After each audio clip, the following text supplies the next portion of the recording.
right, Selectman Priest is with us remotely. So I think together we'll try and run the meeting here this evening. First item on the agenda is citizens' time. Is anyone here tonight for citizens' time? Yes, sir. Come on up. 2 minutes. Yeah.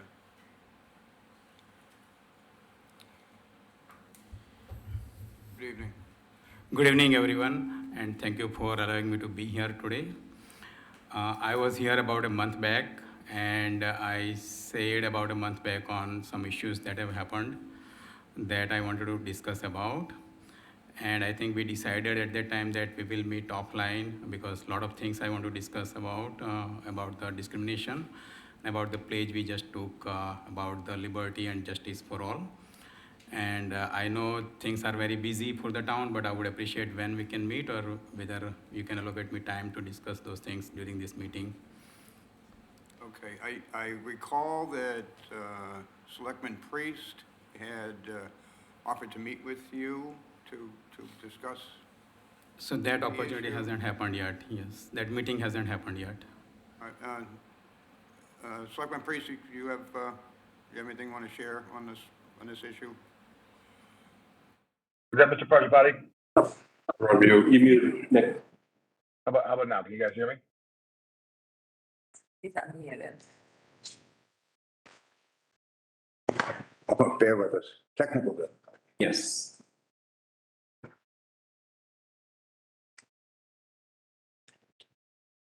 Can you guys hear me now?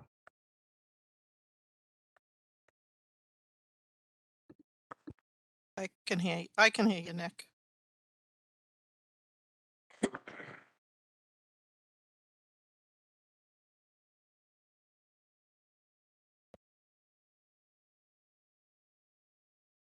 Hey, folks, can you hear me? No, we can't hear you, Nick. Still can't hear me? Oh, listen, Nick's going to work on the technical aspects of on his end. I'm not sure what to tell you. I don't know if we can make contact with you tomorrow through Selectman Priest and firm up a date certain that you can have that discussion with him and whoever else would be involved in that matter. Is that fair enough? I apologize, we couldn't answer your question tonight. Nick's given a thumbs up to that, Mr. Chairman. Nick's okay with that? So, okay. So we will contact you for certain tomorrow and Okay. the date for you to come on back in again. Okay. We'll try and resolve this. Sounds good. Thank you. Thank you so much. Thank you. I appreciate that. Okay. Ours is a beautiful town, and meeting we will make it only better. It will, everything is great, but not 100% great. There are things that needs improvement, and maybe we can meet and work together to improve those things. Okay, well, I appreciate it. appreciate your willingness to work with us, and I'm sure we can come to a resolution of this very soon. Sounds great. Likewise. Thank you. Thank you, sir. Thank you, everyone. Patricia O'Brien, I see your hand up. Citizens' time? Good evening. Thank you, Select Board Member Same thing, you're Runyon. muted. You can't Patricia. hear, I'm not muted. Nick, can you hear me? It's us. Nick and I can hear you. Just an Patricia, FYI. no, we're not hearing you. Might be on our end. Give us just a moment. Yeah. I'm gonna put a note in the chat. All right, thanks, Nick. Chair Priest, sorry. There we go. Okay, try again, please. I'm sorry. Go ahead, Patricia. Thank you, Select Board Member There we go. Runyon. There we go. All right, great. Should I give Nick a chance to respond to the other citizen? Oh, I think we've moved past that. All right, very good. So there are a lot of great things on the agenda tonight, a lot of things that I support. Many of them are updates and approvals, so there isn't really time for citizens, but I did want to chime in on item 617, which is the trash contract renewal. I'd really encourage the select board to engage us regular citizens in the process. There's a lot of discussion, as we know, and a lot of angst around anything related to trash management and municipal waste. There's also state guidelines, and I think it would be a great opportunity to not only educate the residents, but to engage them in decision-making, because sometimes saving money isn't what the residents of Burlington want anymore. They want the service. So I really just encourage you to consider, engaging us in some way. Thank you. Okay, Patricia, thank you. Mr. Sanchez is in attendance tonight, and I'm sure he will enlighten us all on agenda item 617 shortly. So he's heard your concerns, and he will address them at that time. Thank you. All right, thank you, Patricia. Anybody else for citizens time? I don't see any. Okay, so why don't we move on to item 614, discussion and approval, CPA committee. Bill and Larry are here. CPA Community Preservation Act. Good evening, gentlemen. Good evening. Good evening.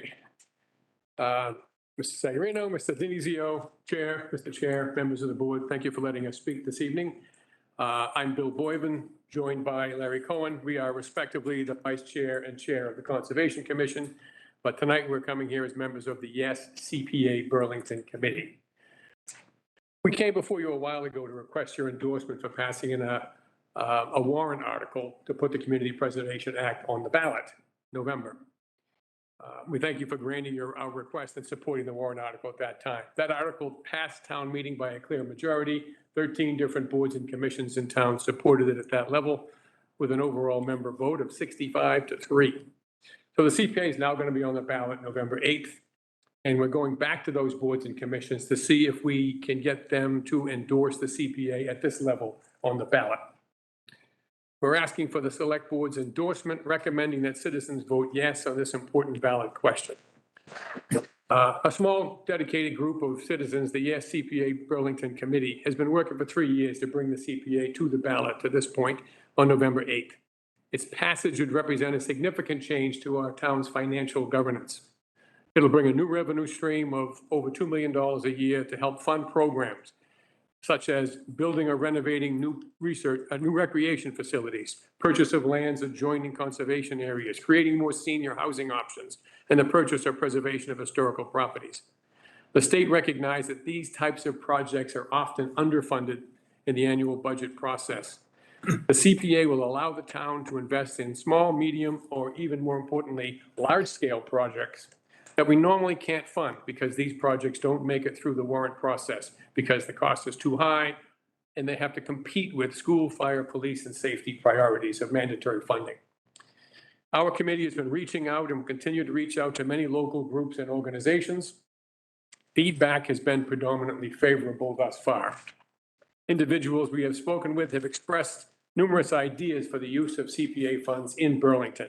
Some of them were improved athletic fields, more restrooms at playgrounds, a better network of connected bike paths and walkways, especially a safe connection to the Minuteman Bikeway, an increase in available affordable housing, especially for seniors, veterans, and the disabled. There's quite a significant waiting list for housing at Birchcrest, for example. The CPA funds could support an affordable housing trust fund. It could provide increased funding for our town museum of the historical buildings in town. A good example is the Francis Wyman House and its grounds. That house dates from the 1600s. And interestingly, there are structures on that site that predate colonization and that where they came from or their purpose is not even understood. There's history to be unearthed and stories to be told there and perhaps in other areas of our town. Once the well field is shut down, the whole Vinebrook Aquifer area has the potential to become a beautiful natural resource for Burlington. Walking paths, boardwalks, and viewing platforms right in the very center of our town. And there's also an active desire to see some green space carved out of the asphalt desert that is the Burlington Mall parking lot. So the advantage of funding such projects with CPA funds is that there's a state match of funds. And that is very significant. Last year, the matching rate was 43.8%, which was a significant return on your investment. We've also had multiple discussions with the Burlington Area Chamber of Commerce. They see many potential benefits in projects that CPA could fund. They point out amenities such as walking and bicycle paths that would help them retain and attract workers. They're in serious competition for employees with our neighboring communities that also provide such amenities. Once this passes, anyone, individuals, boards, commissions, schools, businesses can propose projects for CPA funding. Once this passes, I think we will see an interesting and productive parade of beneficial proposals for use of the CPA local funds. These proposals will be submitted to town meeting in the form of warrant articles. And like any other warrant article, this select board will get the opportunity to do their review and indicate their endorsement or lack of endorsement for town meeting approval. So CPA will represent a new revenue stream specific to the targeted areas, independent of the traditional budgeting process, but still subject to town meeting approval. Community Preservation Act has been hugely successful in several of our neighboring communities and in a total of 189 communities throughout the Commonwealth. And although there is a mechanism for opting out of the CPA after joining, not one community has ever done so in the 22-year history of the program. So we respectfully request the support of this board passing the November 8th ballot question to bring the Community Preservation Act to Burlington. And if anyone here or listening online would like more information about the CPA, please visit our website, yescpaburlington.org. Comcast is aware of the problem in the yescpaburlington.org. area, not just our house, period. They So thank you, and we'll be happy to answer any questions. Thank you, Bill. And I just got to say that your committee has been doing an outstanding job in as far as sharing information, and your marketing scheme, I think, is fantastic. And so kudos to all the hard work you're doing there. Let me open it up to the board for any questions you have tonight. Anybody? No questions, no. I was going to comment. We already went through this once before, and thank you, Mr. Chairman. Sorry. You're welcome. Vice Chairman. Thank you. What do I call you? Vice Chairman? Mike- Anyway, Mike will do. Mike will do. But, no, we've gone through this before. We talked about it before. Went through town meeting, passed, so I don't see any reason to not pass it. We'll go on to the next level to see where it goes. Thank you. Thank you. You mentioned our outreach, and, our goal is just to educate people. We're not trying to demand or influence people on how they vote. We just want to educate people what this means, what it could bring to the community, so that they have, the tools to make an intelligent decision. That's our goal in this. I believe it's like everything else in town. If people are gonna like it, be thrilled with it. There's gonna people are gonna be like, Absolutely. why are we doing this? Yep. So it just takes another thing off our plate, to be honest with you. Mr. Chair, one thing I'd like to add is our role as a committee is not to put forth projects, recommend projects. What we're doing is we're reflecting what people have told us. In other words, we're just telling people that when someone says it'd be nice to have restrooms at the playgrounds, we're repeating what we have been told. Okay, so we're not necessarily proposing the project. It's up to the people when the thing is formed, and if it passes, they will propose such projects that have been evaluated, and you folks get to talk about it and decide whether you recommend it to town meeting as well. Thank you, Larry, for that clarification. So I can take it. Thank you, Vice Chair. I think a good word to add to what Vice Chairman said is your passion. This has been, it's a very passionate committee. And this is not just something that popped up recently. Larry, I know you've been talking, and I've been talking about this for years. And I think it's one of those situations, yes, some of the town will, a lot of the town will like it, some of the town might not like it. By putting it on, by having a referendum question is, I think, the best way to do it, but I personally support the CPA. Michael? Thank you, Mr. Vice Chairman. I also want to extend my kudos to the committee. You guys have been doing a great job spreading the word, and I'm in full support of the CPA. I think we do a lot of great things with that money, and the cost to each resident is minuscule in relation to what we can do. And as a newer soccer parent, I know we could do a lot of work. We need a lot of work with our athletic field. So I would really love to see some of the CPA go towards that money. So thank you, gentlemen, for your efforts. Thank you, Mr. Vice Chair. Welcome. Mr. Priest? Thank you. Can everybody hear me? Yes, we can. Good. Okay. Yeah, I think I echo the sentiments of the board when I say that I'm also in support of this. I like the fact that there's an opt out to this. I think that, like several other items on the agenda this evening, they reflect something that I'm considering that we're at as a town, is that we're at a bit of an inflection point in that, we really need to start weighing services versus the cost, whether that be taxes or fees. And I know that we don't want to see either of those things happen. But the reality is that things are becoming more and more expensive every day, it seems. And to have a built-in mechanism like this that would allow us to focus on, affordable housing or recreation or, anything of the like that falls in the CPA would be a good thing for the community. Great, thank you. Okay, the CPA committee is looking for an endorsement for the ballot question, and anybody like to offer that motion? I'll make a motion to approve the ballot question. Is that the way to do it? I think what, if I can, I think what the board's asking, does the select board support yes on CPA? Okay. Am I Yes. correct?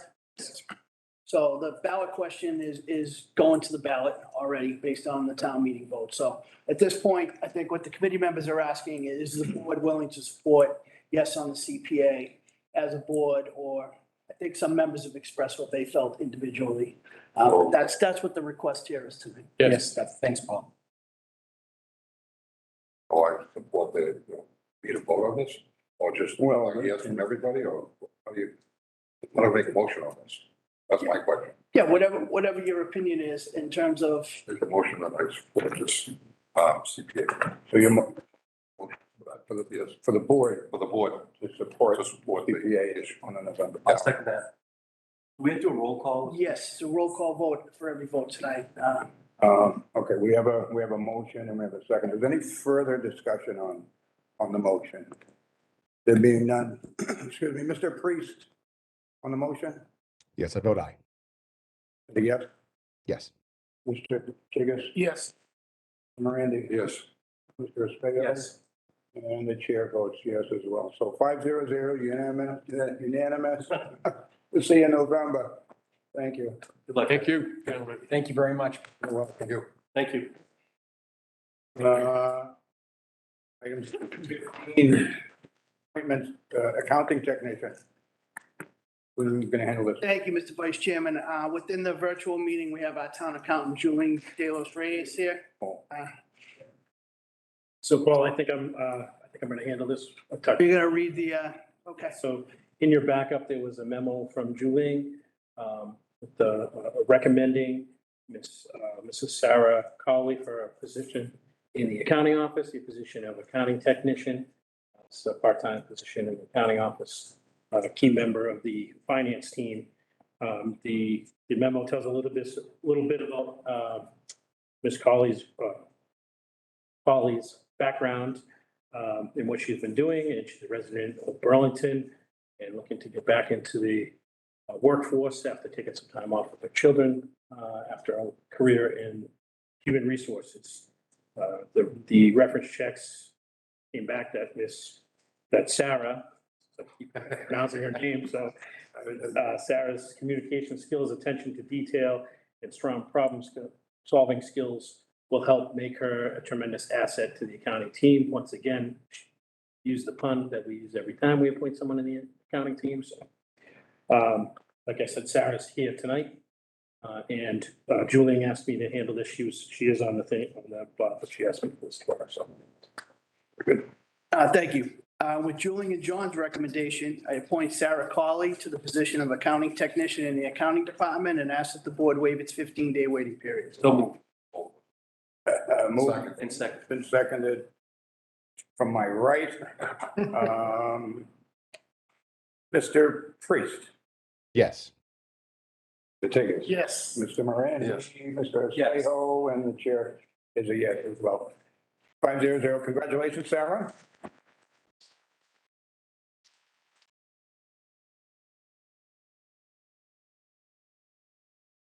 Congratulations.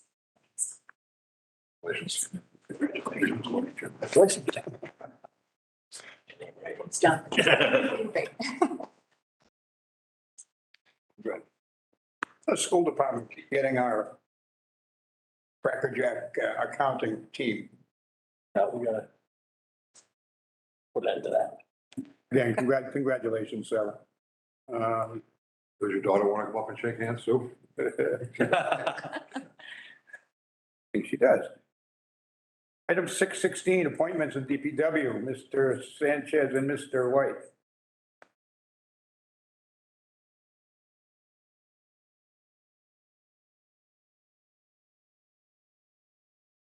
Good evening, Mr. Vice Chair. So tonight we have two recommendations for two recently open positions that we have within the department. The first one is a transfer. So I want to start, if you don't mind, with Michael DeSimone.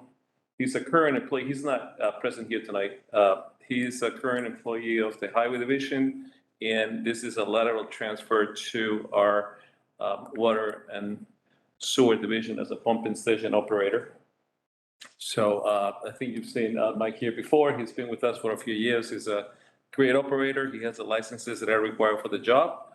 And I hope that with the recommendation of the town administrator, we can actually make the move right away. Thank you, John. With John and Brian's recommendation, I appoint Michael DeSimone to the position of pumping station operator in the DPW Water and Sewer Division and ask that the board waive its 15-day waiting period. So moved. Second. Moved and seconded. Mr. Priest, Yes. Mr. Tigas. Yes. Mr. Morandi. Yes. Mr. Spaho. Yes. The chair is a yes, 500. Thank you. And then following the next one, and tonight we have a few members of our department present, both from Highway and Water, which I'm pleased to have them here supporting Brandon. So Brandon is a Burlington resident who came to us via the police department in a good way. I Pointed that out, yeah. He had actually interned for the police department, and he worked for us during this summer, did a tremendous job in the water division. So we'd like to recommend him for the position of laborer. So if you recall, we created those two positions in the past that would allow us to train personnel and hopefully have them move up eventually. So with that, I'm recommending Brandon Cassie for that position. Mr. Sagarino. Thank you, Mr. Vice Chairman. With John and Brian's recommendation, I appoint Brandon Cassio to the position of Water and Sewer Laborer in the DPW Water and Sewer Division and ask that the board waive its 15-day waiting period. So moved. Second. Moved and seconded. Mr. Priest, Yes. Mr. Tigas. Yes. Mr. Morandi, Yes. Mr. Spaho. Yes. And the chair is a yes also. So Brendan, congratulations. You here tonight?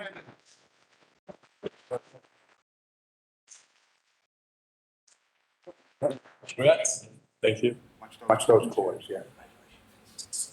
Thank you, Brandon. Congratulations.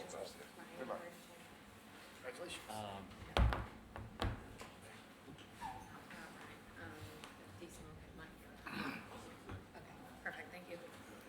All right, John, you can stay right where you are. Yeah, so I'm relocating here, so we want to talk about trash update. So before, Rachel is going to handle our business manager. Is going to handle this, as she's been very involved with this process. I will just give you a preview of where we are right now. Separate the two mics. Me too, adjust the mic. You talk so loud, it picks up on both. Okay. So through the pandemic, we had many issues related to trash. And obviously service has been affected, but as well as costs. The lack of drivers has a big impact in the costs that we've seen in any type of solid waste pickup, and as well as supply chain issues when it comes to trying to get equipment. So we are not in a good place when it comes to collection of trash right now from the point of view of the lack of resources all throughout. Thankfully, we made the move in 2009 to go to automated collection, which requires less employees, which is literally impossible to get right now. And some of the vendors indicated to us that they are not even giving out contracts to any place where the cities and towns are not going automated, because they just do not have personnel to increase the capacity to take care of solid waste. So with that, I want to let Rachel go through the process so you know where we stand right now. Thank you. So going off what John said, our trash contract with Republic Services is set to expire in June of next year. So we've been meeting with a few other of the large name haulers and trying to get a feel for what they can handle for Burlington. Based on what they've told us, like John said, market conditions, staffing issues, which is a huge problem. We are thinking of the future and what we could potentially do to save on cost for Burlington while giving the residents the best service that they can get. So we had 4 options that we're toying with, and the first option would be to eliminate yard waste. It's the biggest hardship we have, but after meeting with the 3 big haulers, they don't even want to offer yard waste in new contracts, and they're trying to get out of it for current ones. You can probably all guess why. Staffing seasonal jobs is very difficult, especially in that field. And we would propose, a twice a year event where the DPW would collect yard waste items and they would be transported to a facility that could collect them. So when we say eliminate yard waste, we really mean the curbside collection of household yard waste, and we would find an alternative for residents to dispose of their yard waste. And we believe this would save us about $250,000 a year if this was no longer in our contract. Our second idea would be to go to biweekly recycling. This would probably save about $200,000 per year. Currently we have weekly recycling. A lot of other towns that are serviced by Republic Services, it's every other week. I've lived in 2 towns that are Republic Service towns, and I've had bi-weekly recycling, so I know it's very feasible, and there are options for those who do require them. Our third idea would be to move to a multi-day collection service. So we're very rare in that we have one-day collection. Our Thursday collection, a lot of towns have multi-day. We would have to kind of reinvent the wheel a little bit, but it would be a lot easier, hopefully less misses, and it'd be easier for health services or whoever does our trash collection to handle. And then our last idea would be to charge a household fee. Towns like Reading and Stoneham do this currently, where it's about $100 per year per household. It would save the town about $700,000 a year, which means we wouldn't really have to cut back on any of the current services. And the math, Mike, would be, there's about 7,000 homes in town. Everybody pays $100. It's $700,000 a year. So those are our big ideas. I don't know if anybody has any questions, but currently we're getting some quotes, and we're hoping by mid-October we'll have some finalized numbers that we can share. Okay. So we're looking at somewhere close to $1 million increase, and that's the thought, the thinking right now. Anywhere, if I may, Rachel, right now the contract is about $1.5 million. And we're thinking that to maintain the current level of services due to the lack of personnel and equipment, we'll probably see increases higher than $500,000, probably as close as $1 million. Obviously, we're fine tuning that with quotes, but based on what we've seen from other communities, that's what we expect to see. Gentlemen, Michael? Thank you, Mr. Vice Chair. Ms. O'Brien made a good point in citizens' time. Is there a way we can kind of get some public input on the choices? Maybe could we put a poll up on the website or a feedback box or something? Is that possible to get kind of the gauge what people would prefer? Is that possible? I was thinking, we could probably have a public hearing at one of our future board meetings, publicize it and get some members of the public to participate in that way. Okay. I'm not sure what the capabilities are for a poll. I don't know. I'm just throwing it out there. I don't know. I mean, obviously, input is important to anything we do with the community, but one of the issues that we encounter as we were trying to go out for RFPs is that due to the lack of equipment and personnel that everybody has seen, we even have vendors that said they could not even be ready for July of next year, even if we gave them a contract, because there's no way for them to be able to get the equipment. This is one of the reasons why we thought that it was prudent, in order for us to actually check for trash pickup, it was prudent to at least maintain somewhat of the same level of service that we have, knowing that the current vendor already has equipment and personnel that takes care of us. Obviously, I mean, we can do anything you like in whatever cost that it may be, But part of the reasons that we tried to go in that direction is because what we've seen in the market is that there's not an ability to start new contracts with this short amount of time. Now, don't forget, in the past, when we did these things, I wasn't even having this conversation until January, February of the year that we were replacing the contract. Now we're in September of prior year, and we already know that there are issues to be able to supply equipment for the start of July of next year, which is almost a year from now. Tom, do we have any problems extending our current contract? Do we have option years? Is that how it works? Because We are at the end of the last year, Of the 5 year, 5 year, correct. you're looking at that again and hoping to get a long term. Correct. Yeah, but if I may, to follow on Mr. Espejo, is like, yes, that's sort of what we like to do right now, possibly transition over the next couple of years by getting a new extension. It has to be a new contract. We can't call it an extension. It will be a new contract. But that will be able to allow us to at least have something time certain in which we can work on any other services that the town may want going into the future. but the new extension will be at new rates, right? Yes. Jim? Yes, thank you, Mr. Vice Chair. I threw this out when we started talking about this a while back. Other towns around us have a burning season. And that's to get rid of, yard waste. And I would like us to at least look at that and work with the fire department on that to see if that's a possibility. I know we couldn't do it now because it's so dry out, and other towns have shut it off because of the weather. But other towns around us are doing that. In fact, you can buy burning barrels in the next town over. But it's an option, just throwing it out there. On the third item, move to 4-day collection. Is there any estimate of cost savings for that, or is it just too hard to tell? Again, if I may. So we looked at the possibility of going to a 4 or 5 day, and we did talk to a couple of vendors. So if we were to go on an RFP, what it will do for us is the ability to have different vendors compete for our contract. But there wouldn't be necessarily substantial savings. In talking to the current contractor that we have, he says that, as far as they are concerned, it will cost the same. They have a real balanced contract right now, Republic that is. But what it will do is allow us to have other people compete.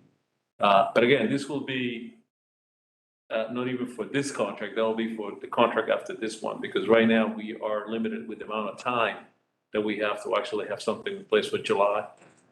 I'm not sure if you're familiar how Lexington does it, but they have a big, yard waste dump that people bring their stuff to. I know we couldn't do it here, but is that the type of facility we're thinking of bringing it to, or? So currently, our vendor brings it to a facility in a community near us. I mean, there's a couple of facilities nearby, and both of them compost. And so that's a facility where potentially we could bring it to as well. I mean, there's a fee that you have to pay for the tonnage you bring, but they're open to let, yard waste come in. I mean, that's how they make their living. So, yes. I'm also, Mr. Vice Chair. Thank you. Joe? Yeah, thank you, Mr. Chairman. A couple real quick comments. I think they have more than anything else. Every town's going through this right now because of the increased fees with trash. Let's get the barges out there, getting trash out of the town, right? We're not the only town going through this. I do have to agree with Ms. O'Brien over there, but she made a comment earlier tonight about, I don't think the residents are going to worry about it because trash is one of those things we have to get rid of. We can't just leave it hanging around. How long do we have before we actually have to sign a contract? Do we have 4 or 5 months before we actually have to sign the contract with them, or 3 or 2, or tomorrow? Well, technically, I mean, you could say that June 30th. I mean, this depends on how much, we have to be cautious, and if, as we negotiate a contract, we have to negotiate. So I guess what I'm trying to say is we have a couple of months that we can discuss this. You can discuss it with the contractor, right? Yes. And if I remember correctly, the last time we did this was 5 years ago, and it was cheaper for us to do it in a 1-day span. Now, that's no longer the case anymore in today's scenario because they don't have the help that they need. So what we did the last time around, we have an RFP, so we actually could see the numbers one way or the other. Right. And then we had 3 different vendors, 2 of which were offering 5 days a week Republic was offering the 1 day, and Republic was successful at having the lowest cost with the 1 day. And that's why we stayed with them. But to answer your question, Joe, the absolute latest, if the town decided, or the select board decided that we're gonna extend this for any time longer than 3 years, then it would require a town meeting vote. That would be in January. That would be the latest time that. Just one more quick one. The number 4 there, charge household, $100 fee. I honestly don't see a problem with that if it's gonna bring in more. I just don't know how you'd go about it. We can get anything we want if we wanna go up on taxes, but every year, everyone always tells us, you gotta keep the taxes where they are, keep the taxes where they are.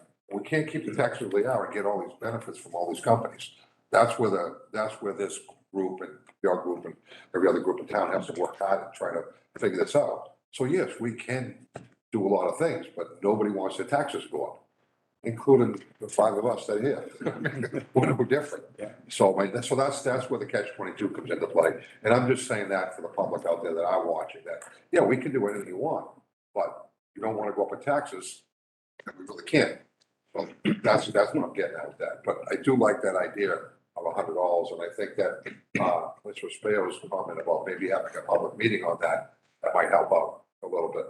But that doesn't include couches and TVs and all the other stuff. It just includes trash. Right? Okay. That's something we'd have to go over. So people will think, oh, $100, I can get rid of my couch, but I can't. So, all right, I'm done. Thank you. Thank you, Mr. Chairman. You're welcome. Mr. Priest? Thank you. So I guess I agree that I think that we should do a public hearing maybe in October. If we're worried about timing. I'm not 100% opposed to the extra $100 if it means saving $700,000 on what could ultimately be $1 million increase to have our trash picked up. But I think that this is one of those things that we should get the public's input. I guess my biggest concern to moving to multi-day pickup is the wear and tear on the roads, and what that means, moving forward in terms of maintenance. But I mean, to Rachel and John, I mean, if we're putting together an RFP, maybe what we should do the next time we discuss this is consider the parameters of what that RFP is, kind of hone in. Because I mean, it's like multiple options like it's not one or the other, right? Like we can kind of pick and choose here, what we think is best to kind of maximize savings. And I think that we should be having that conversation the next time we meet. Thank you. Thank you, Nick. Mr. Chairman, I have just one quick follow-up. Just did a little math and actually it's $8.33 a month if we did the $50. So not that big of a bite. Thank you. Anything further? Well, okay, Ray, I got one question. Obviously, time is of the essence, it sounds like, but I just have one last question. You mentioned the biweekly recycle option. Now you say there's folks like myself, mine's full every week, and I'm sure other people are too. The options for folks like me is like a second soda or something like that would Yes. a potential panel. So in your situation where you'd be filling your toter every week, so we're thinking about a lot of options, and we actually wrote to Republic to go through the current options, and one would be for us to be able to put flattened cardboard next to our toters every week, and hopefully that would clear up some room for cans and bottles and whatever else you recycle. But if that still is leaving you with a full toter every week, we could offer either a larger size, or we could give somebody a second recycling toter. Cardboard. But you are. Okay. I tried to not mention cardboard. So we've got a lot to think about, and again, we're going to do it relatively quickly. So, yeah, if we can get this back on the agenda and solicit some feedback from the general public would be helpful as well. All right. Well, thank you, Rachel. Thank you, John. We have a couple of more updates, Mike, and I don't want to get rid of it. Get rid of you. No, I'm sorry. Just kidding. Chairman Priest alluded to the options that we're going to be comparing to see what could save us money. And I just wanted to share what we requested in our quotes. We requested weekly solid waste collection as currently provided and weekly recycling as currently provided. The cost for biweekly recycling collection, that cardboard next to the toter option to see how feasible that is. Curbside yard waste collection is currently provided, bulky waste and white good collection as it stands in our current contract. And we also wanted a quote for a local representative. I know both internally and for the residents, it can be difficult calling a call center where they're located in Scottsdale, Arizona. And maybe they don't know Burlington, they don't know our town, they might not know our schedule as well because they handle so many different contracts. So we're trying to see what the personnel quote is to have somebody who sits in their Tingsboro office. Okay. Next. Yes. Okay, the Department of Environmental Protection in Massachusetts is putting a ban on mattresses and how they are disposed of in Massachusetts.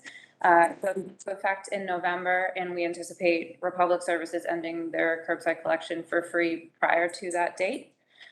So we have actually partnered with a company called UTech. It's a great nonprofit that employs at-risk young adults. And they are going to be collecting using an online portal. Residents will be able to go on their website and they'll have the schedule right there. You pay directly. And the price that we negotiated is $34 per item, which is actually the lowest that we found locally. And we're going to be sending a postcard in the mail to all the residents with all this information using a QR code. Any mattress questions? Comments on those other updates? Anybody? No? Mr. Priest, all set? Okay. Next is yard waste this fall. We anticipate starting on October 17th. And there is a new process this year. We've kind of advertised this on our website and on Facebook, but we're no longer going to be doing the on your yard waste day. I know people think, I live in this zone, I'm Tuesday. We're asking all residents to have their yard waste to the curb every single Monday at 7 a.m. And the trucks have all week to come pick it up. And this is going to allow the trucks that have that extra heavy load to take their time a little bit more. They're going to go at their own routes and their own pace. Maybe there are some lighter weeks. They can actually go through the town a few times. Still, if your yard waste is missed, call by noon on Friday and we'll put you on a list to have it picked up. And we're hoping that this kind of alleviates some of the stress and some of the calls that people might have to deal with. Yeah, sure. And that's gonna be on the website for the residents to see. We're going to be sending a postcard with a QR code. But yes, we're going to advertise it on our website. We're going to be posting things on social media as well. Thank you. I'm going to expand on that because I think it's important to remember that all the leaves seem to fall at once. So when that happens, go figure the science. Once and they fall in my yard. So when that happens, obviously for that particular week, the vendor is not all of a sudden being able to get 3 or 4 trucks and personnel to come into town. So by following the system, at least we're asking our residents to understand that it may take longer than that week to get picked up. We're doing it week by week. Sometimes it's going to go quicker, but we all know when that happens, we're probably going to be delayed. But we want to be upfront and fair so people understand how it's going to work, only because of the reality that we don't have an unlimited amount of trucks and personnel to actually fill in that particular week, which nobody knows when that week will be. So it's important to know that it may take longer than that week to get picked up. Thank you. Okay, thank you very much. Thank you both. One more thing. But one more. Oh, Rachel. Very minor. So just small housekeeping. Going forward, we're not going to be mailing those large trash and recycle calendars that you receive every July, early August. What we're doing instead is sending a postcard with a QR code, and it'll link you right to our website. But we are going to have some copies printed up at our office for anybody who walks in or calls requesting a hard copy. That's it. You work a QR code, Joe? What? Can you work a QR code? We can have instructions on how to use a QR code.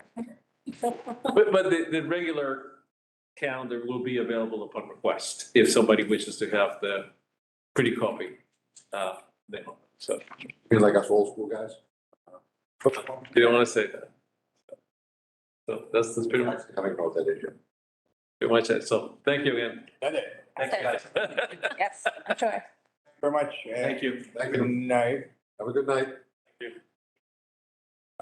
Item 618 and 619. Mr. Keeley from Conservation. Good evening. Hello. Good evening. Thank you, Mr. Vice Chairman and the board. I just wanted to sort of set the table here. We invited Mr. Keeley here tonight. I think it was last year, John. The town was a recipient of a MVP grant, Municipal Vulnerability Preparedness Grant from the state to provide us with funding to do this study about the Vine Brook watershed and the heat island effect, I think. And we've invited John in here to sort of fill in the board in terms of how that report went, what some of the recommendations were from that, and what the big takeaways are for us to consider. Very good. Very good. Mr. Keeley, you have the floor. Thank you. So, yeah, it was actually last October, I was in with our consultant, Jeff Malloy from the BSC Group, to introduce the grant program to you guys. And we wrapped it up at the end of June. We have a final report, which is on our webpage. You can get it on the conservation page. It's a fairly lengthy, fairly technical report.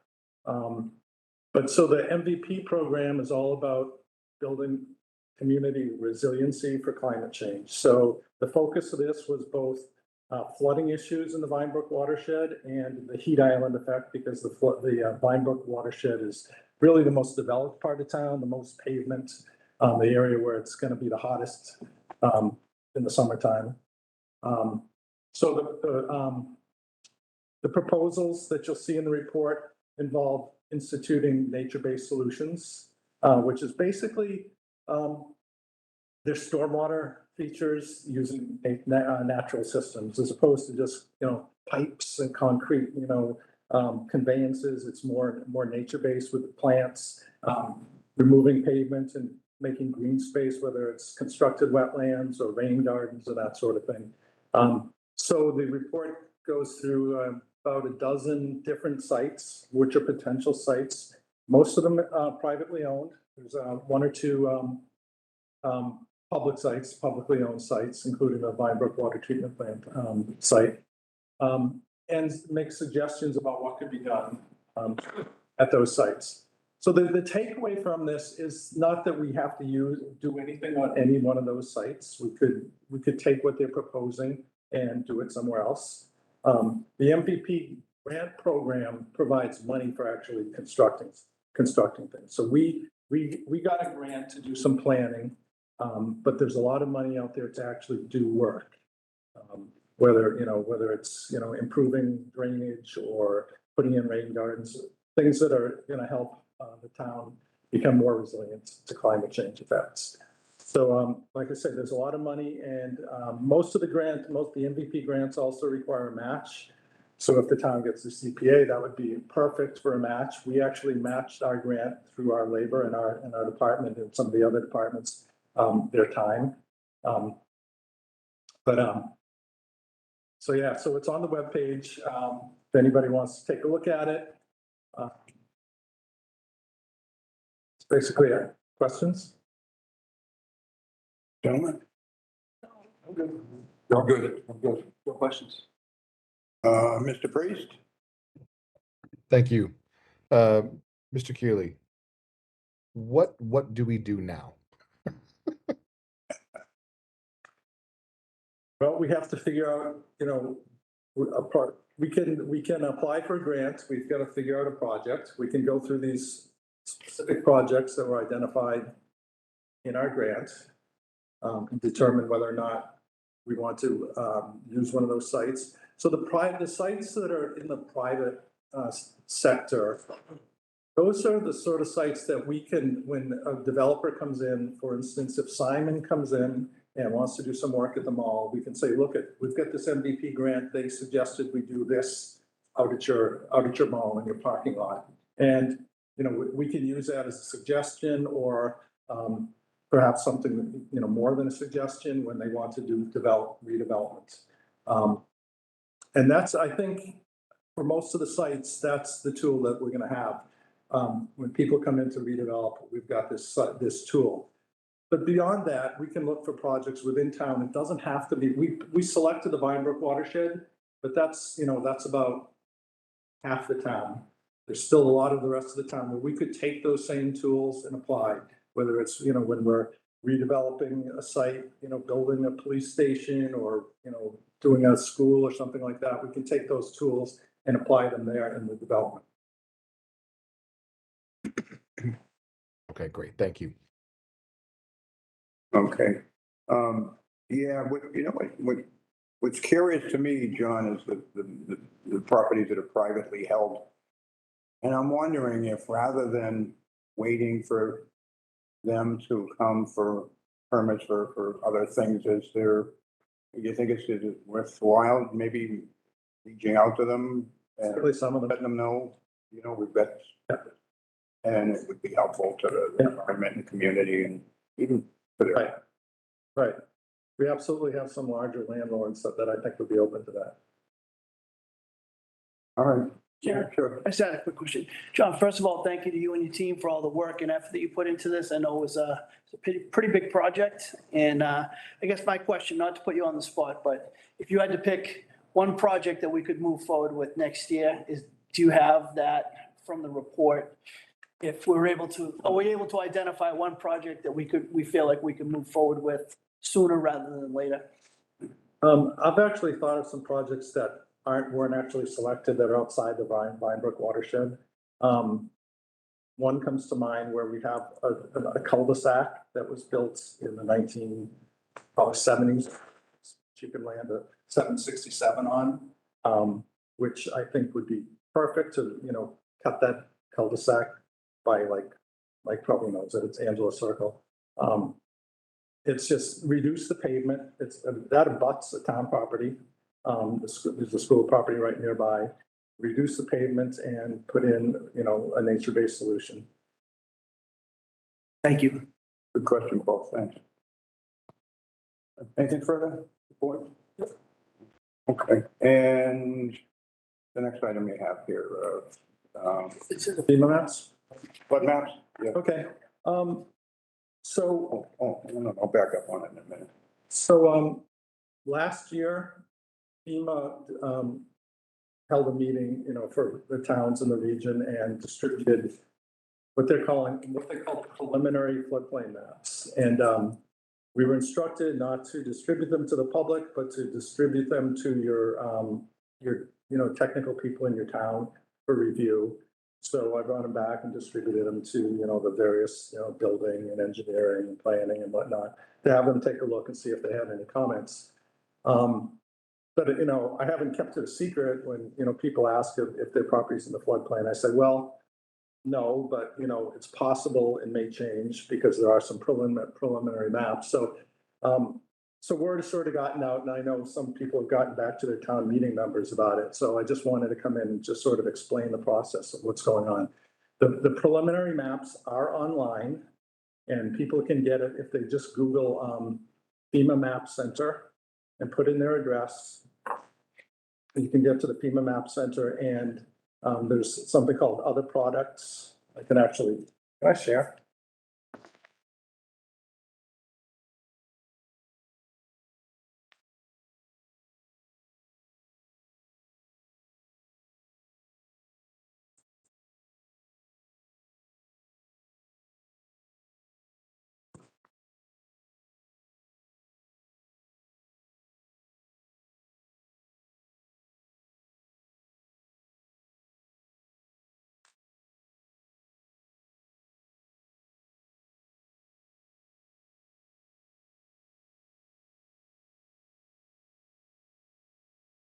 Yeah, never mind. You could call our department, call us if you need the link, but it's Map Center. And then there's a link you click on that says Other Products, and it says Preliminary Maps. And you go to that and it lists all the preliminary flood maps for you. Well, the one for your address. So the bottom line is these FEMA maps, preliminary block north mapped floodplain in the current map. So there are going to be dozens and dozens of residents, dwellings that will be in the floodplain and may require flood insurance if and when these maps become final. So the process, though, is the FEMA will have a community meeting. They'll send us a notice. Their latest thinking is that's going to be like towards the end of next year, 2023, like November, December of next year. And then after that, they'll have community forums in the spring, late winter or spring of 2024 with their goal of making the maps final around, the mid 2024. The way FEMA works and the federal government works, I would suspect those deadlines, that timetable will probably be dragged out further. It certainly wouldn't be any faster. So the time for us to give feedback to FEMA is not now. It won't be until actually they come to us next year, next late fall, early winter, and make the presentation to the town. In the meantime, anybody can take a look at them, and if we've got, we can start, if we think there's technical errors, we should start accumulating those now, and we could certainly pass those on to them. But the town will have a formal, a timetable for a formal response after that's what they call a CCO meeting next year from now. Interesting. Gentlemen, or Paul? I just want to add, and thank you to John for bringing this to our attention. I think what's most important from our standpoint is to get the word out to the residents. John, can we get a link to that look up your house thing, possibly put on the town's website? Sure. I really do think it's a big surprise if your house ends up in the flood zone and it wasn't before. It's going to cost you a few dollars. And I think it's important for all the residents just to be aware that process is going on. And hopefully, they'll have an opportunity to provide feedback to FEMA when the time is right. Sure, Bronx.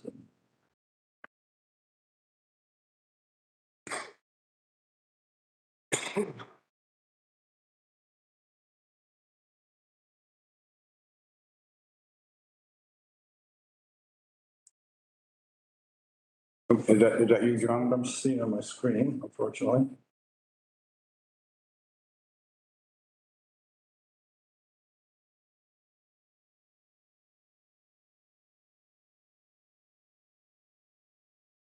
I'm hopeless at this. No,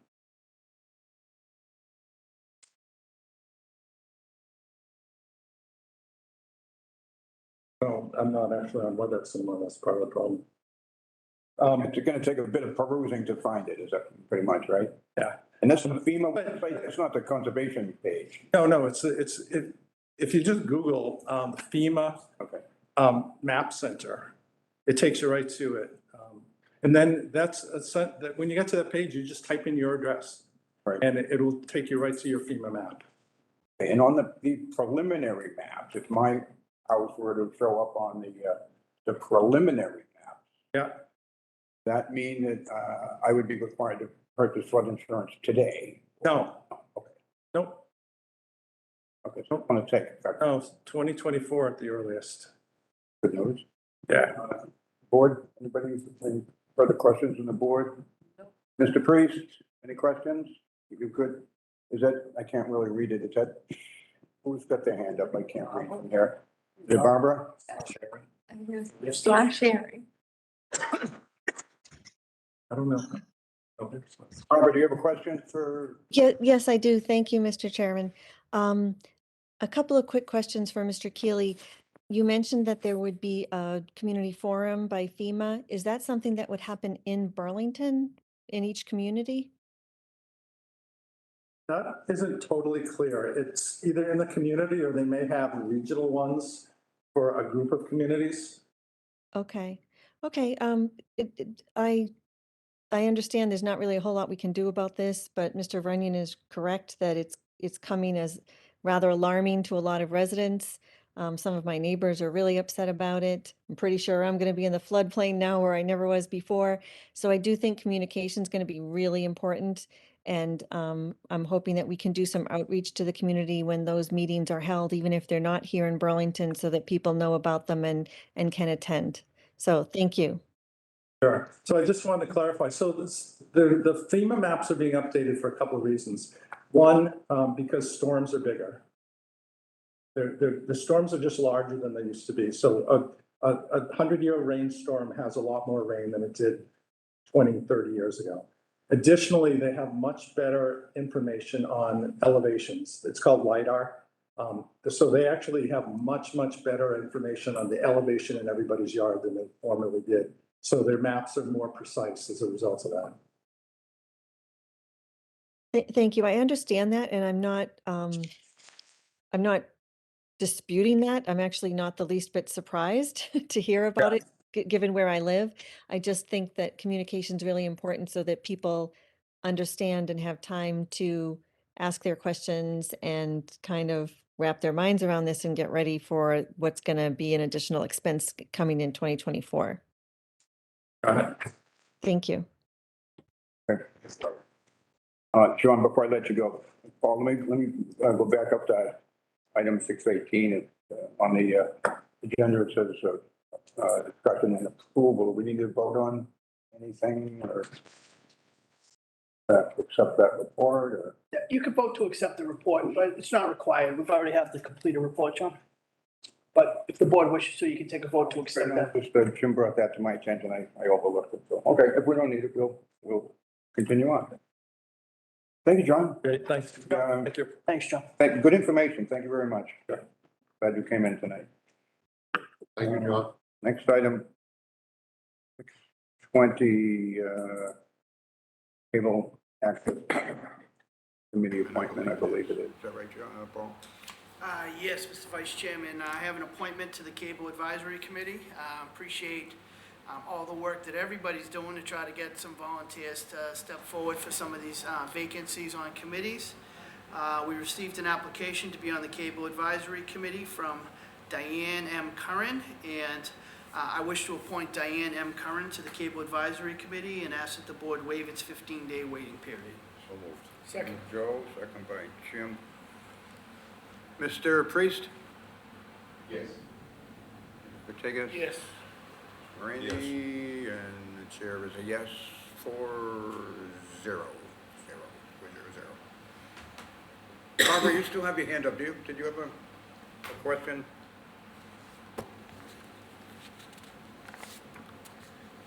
Guessing not. Okay. Congratulations to Diane Curran. Okay, next item. 624 Economic Development, Melissa. Good evening. Thank you, everyone, for the opportunity to speak on this. Want to double check, is Rob online? He is. So for the record, my name is Melissa Tintopoulos. I work as the Economic Development Director for the town. And this item is regarding the Mass Development PACE program. PACE is an acronym that stands for Property Assessment Clean Energy. And it's a new mechanism that, at least new to Massachusetts, that Mass Development has taken on and is trying to encourage municipalities to opt into.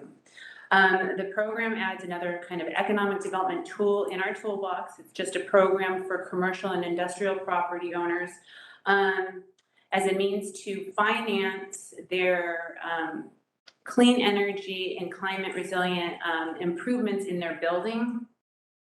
And it allows them to finance it over a longer period of time, and it runs with the property. This evening we have Rob Dolan with Mass Development. He's the VP with Investment Banking. He'll give a little bit more of an overview. But this evening we're seeking the board's vote to opt into the PACE program. That'll enable us to kind of share that with property owners as another kind of again, tool to help them out to not only invest in their properties, but make it more energy efficient over time. So with that, Rob, you're online. Yes, can everybody hear me? Yeah. Great, thank you. So thanks, everybody. My name is Rob Dolan. I work at Mass Development. Hopefully you folks are familiar with Mass Development. We try to be out in the communities as much as possible, working on financing and real estate solutions for developers and municipalities, nonprofits. And as Melissa had mentioned, PACE is one of the programs that we are in charge of administering for the Commonwealth. PACE is relatively new to Massachusetts. But it's a program that's been utilized throughout the nation for a while now for one way to finance energy improvements. So you should have a PowerPoint, I believe, in your materials. I'm not going to go necessarily go in detail into that PowerPoint because I know you folks have a lot on your agenda tonight. And I just want to cover as much as I can and leave time for questions that you may have. But Melissa pretty much put it pretty succinctly. This is just an alternative for commercial property owners to access financing for energy improvements. So think solar panels, a new roof to support the solar panels, or HVAC systems, or what have you. The eligible measures under PACE are pretty broad. They're energy efficiency and renewable energy. The eligible properties are commercial property owners. Governor Baker just signed into law expanding eligibility to new commercial properties. Originally, when this was kind of launched in 2020, it was just for existing commercial properties, but now it's for new commercial properties as well, new construction. It's also available for nonprofits. And Melissa mentioned, why would property owners in your community want to access this kind of financing? It can be longer term financing that they might get than they may get through a conventional loan. So, a lot of the commercial property owners may have an existing relationship with a lender. And if they want to access that kind of financing through that relationship, we're fully supportive of it. But PACE just really offers them another alternative for the financing that, and many times it provides longer term financing. So it's up to 20-year financing based on the useful life of the measure that the property owner is installing. So, if you put in a new roof and new solar panels, that can be repaid up to 20 years. Lenders under the program are called capital providers. So these folks, operate nationally, providing this kind of financing. Mass Development vets the capital providers to make sure that, they are registered and in good standing to do business and provide financing. And if a property owner wants to use an existing bank or relationship that's based in Massachusetts, we fully support that. They can do that and provide financing under PACE. The one nuance with PACE financing, and the reason I'm before you tonight, is that it does require a municipal opt-in, either by the city council or the board of selectmen. And the reason for that is the way that this is repaid to the capital provider is via a betterment assessment on the property owner's property tax bill. And so property owners are entering into a PACE financing because they want to. This is not something that's levied on them. This is just, like I mentioned, an alternative to their regular kind of financing that they might do. They might find better terms under a PACE financing, longer term financing. Also, I mentioned, and also it shows up a little bit different on their balance sheet because it's shown as kind of an assessment or a tax rather than vanilla debt that they might otherwise incur for other capital needs. So the assessment is placed on the property tax bill by you folks.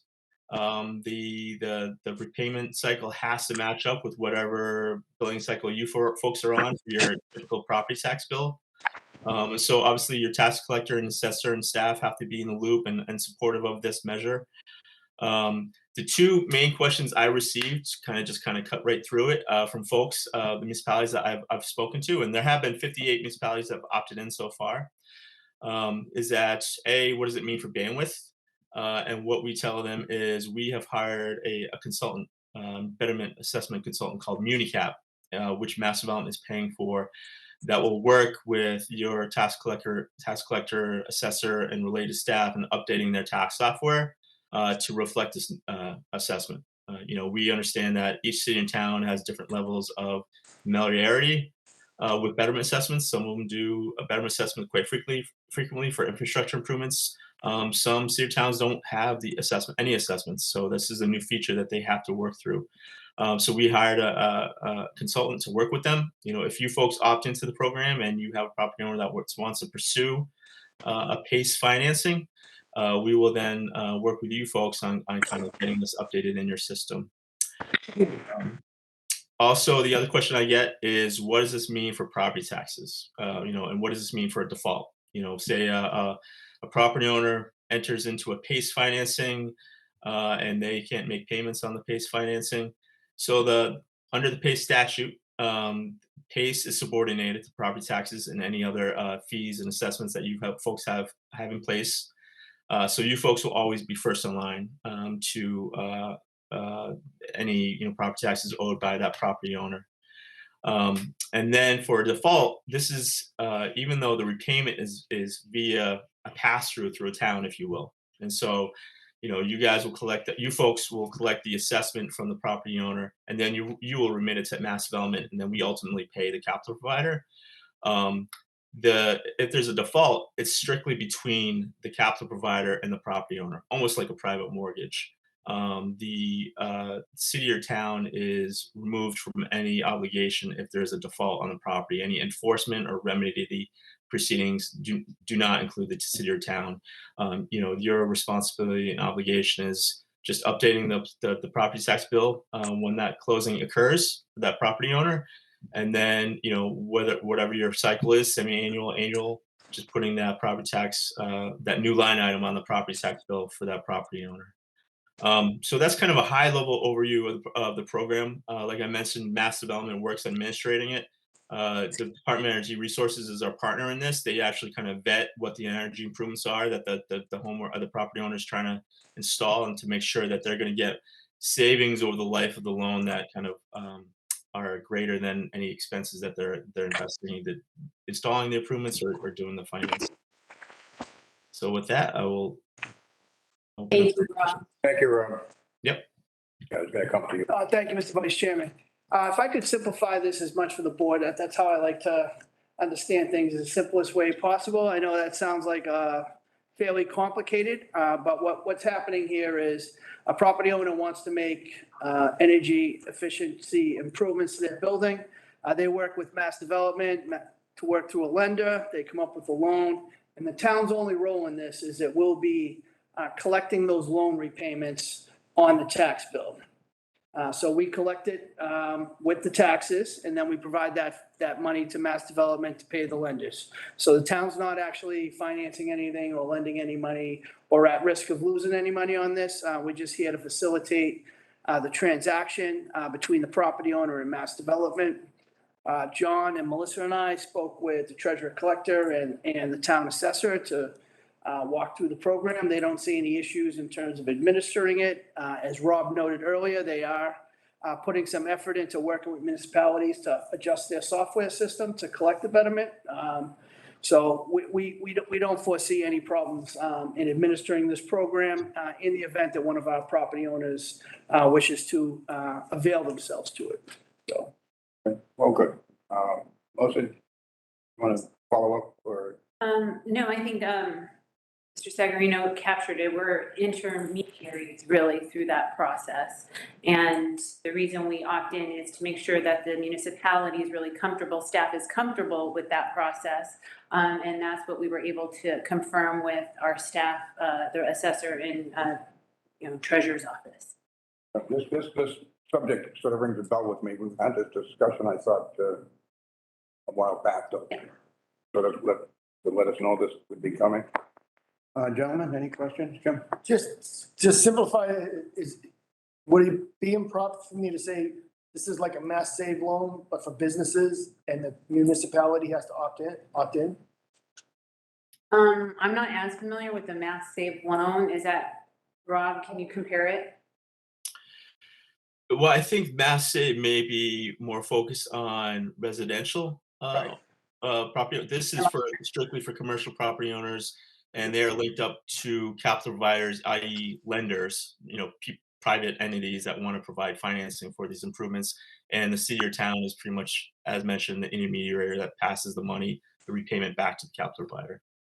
So this is like Mass Save, but for businesses. I just wanted to paint the picture in my head. Mr. Priest, any questions? Just two quick ones. So property owners themselves do not have to do a PACE loan. Correct. Correct. Okay. And then if for some reason as a municipality, we want to opt out, what, if any, is the process for that? Rob, do you know that question? I have not been asked that one. Yeah, no, we haven't crossed that bridge yet because the program is so new. It's been, it's been live in Massachusetts since 2020, and we've just been talking about people to opt in, and we really haven't gotten any. Once they understand the program, we haven't really gotten any feedback as to like after they opt in whether they want to opt in, opt out. So we haven't crossed that bridge yet. Okay, thank you. Thank you, Nick. Anything further, gentlemen? Okay, there's a suggested motion in the backup. If anyone would be interested in making that You motion? could reference it as opposed to reading it. It's kind of a lengthy one. Suggested motion I had is pretty easy. Opting into the PACE program. Okay. That sounds like the abridged version, but we'll go with that. Is that okay? Is that Yes. okay? Would you prefer the official reading of the? Rob, do you need the official lingo that's in the agreement or? Yeah, unfortunately, I think I do. Just because it's a financing, and so it kind of we had council develop that. Okay, we have an official motion person amongst us. I'd like to, this is the right one, to make a motion that the select board of town of Burlington approves municipality participating in the PACE Massachusetts pursuant to the PACE Act, and authorize the town administrator, Paul Sagarino, to enter into a PACE Massachusetts municipal assessment and assignment agreement, with Mass Development, pursuant to which the municipality will agree to levy PACE betterment assessments and impose PACE betterment assessment liens on benefited properties located in the municipality in the amounts determined by Mass Development be sufficient to repay the PACE financing. 2, to assign the PACE betterment assessment liens to Mass Development, which Mass Development may in turn assign to the providers of the PACE financing, each with a capital provider, as collateral for such PACE financing. 3, include on the property tax bills for the benefited properties of the installment payments necessary to repay the PACE betterment assessments in the amounts at the times as determined by Mass Development. And 4, collect and pay over to Mass Development or its designee the PACE betterment assessment installment payments as and when collected. And 5, enforce to the extent required by the agreement the PACE betterment assessments and liens. The agreement is to be substantially in the form presented to this meeting, with such changes, modifications, and insertions as the town administrator may approve, being in the best interest of the municipality. The treasurer, collector of the town of Burlington, or such other town of Burlington agency may be designated in the agreement to authorize to levy such PACE betterment assessments and to oppose the PACE betterment assessment liens on behalf of the town of Burlington without further authorization by this legislative body. Notwithstanding other provision of the law to the contrary, officers and officials of the municipality, including without limitation, municipal tax assessors, tax collectors, are not personally liable to Mass Development or to any other person for claims of whatever kind of nature under or related to PACE Massachusetts, including without limitation, claims for or related to uncollected PACE betterment assessments, other than fulfillment of the obligations specified in the agreement. The municipality has no liability to the owner of the benefit property or to any capital provider related to the municipality's participation in PACE Massachusetts. Second. Oh, my. All the lawyers are happy. Give a standing ovation for that. Funny, does. Thank you, Michael. Thank you PACE very betterment much. assessment, say that 5 times fast. So we have a motion from Selectman Espejo. Second. Very eloquently seconded by Selectman Tigas. Any further discussion? Selectman Priest on the motion. Yes. Tigas? Yes. Yes. Yes. Still got breath left, and a chair is a yes. 5-0-0 on the PACE agreement. Very good, Melissa. Thank you, and thank you. Thank you. Thank you, Rob. Thank you. And you have an update for us as well? Thank you, Select Board. So moving on to the second item for the Economic Development Office. This is just an update. As we had talked about with the town administrator, Paul Sagarino, that the idea would be to give the select board updates on the different initiatives. So with that, I'll just kick it off. What I like to do for this update is just kind of break down the short-term, long-term initiatives, and then share some online stats for where we are today. So this will be a briefer update. A couple of things we'll cover, just our placemaking efforts, business engagement and support over the last couple months, where we are with the Mall Road Middlesex Turnpike initiative, our town center, 3A, streetscape and roadway overhaul, and then our online presence. So with that, maybe just get into some of the visuals. So we'll have a couple visuals up here for everyone that you can see. So just last Thursday, I put, we worked with the property owner, Murray Hills, as well as over 10 businesses to host the first of 4 town center beer gardens. And if you recall, this is really rooted in our placemaking playbook, as well as the rapid recovery program that we were part of with Mass Downtown Initiatives. We received grants for both of those plans. And this is really the implementation, coming to fruition of what were in those plans. And it's engendering, obviously, kind of a sense of place, a community kind of space, but also we're trying to really increase awareness for the businesses down there. I put Selectman Tiggis's picture up there because I thought it was interesting. He overheard a story that I think kind of, at least anecdotally, captures what we tried to do. I don't know if Selectman Tiggis, if I put you on the spot, you can share it. I actually thought of playing the video, but. Well, I had to park over by Shaw's because it was so well attended. As I was walking over the beer garden, 2 gentlemen in front of Sweet Ginger. One was a younger gentleman with a child, maybe 5 or 6, and the other was an older gentleman. The older gentleman asked him, he says, "How's this restaurant?" He goes, "I don't know, I've never eaten there."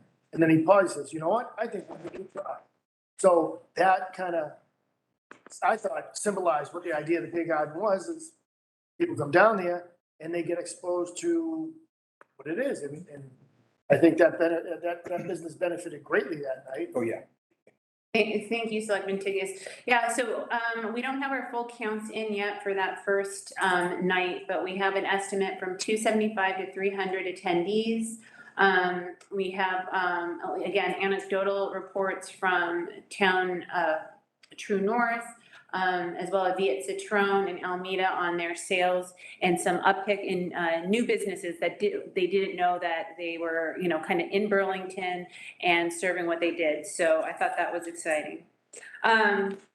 Moving on, we have some business engagement. Again, these are just some visuals to kind of round out some of the work we've done.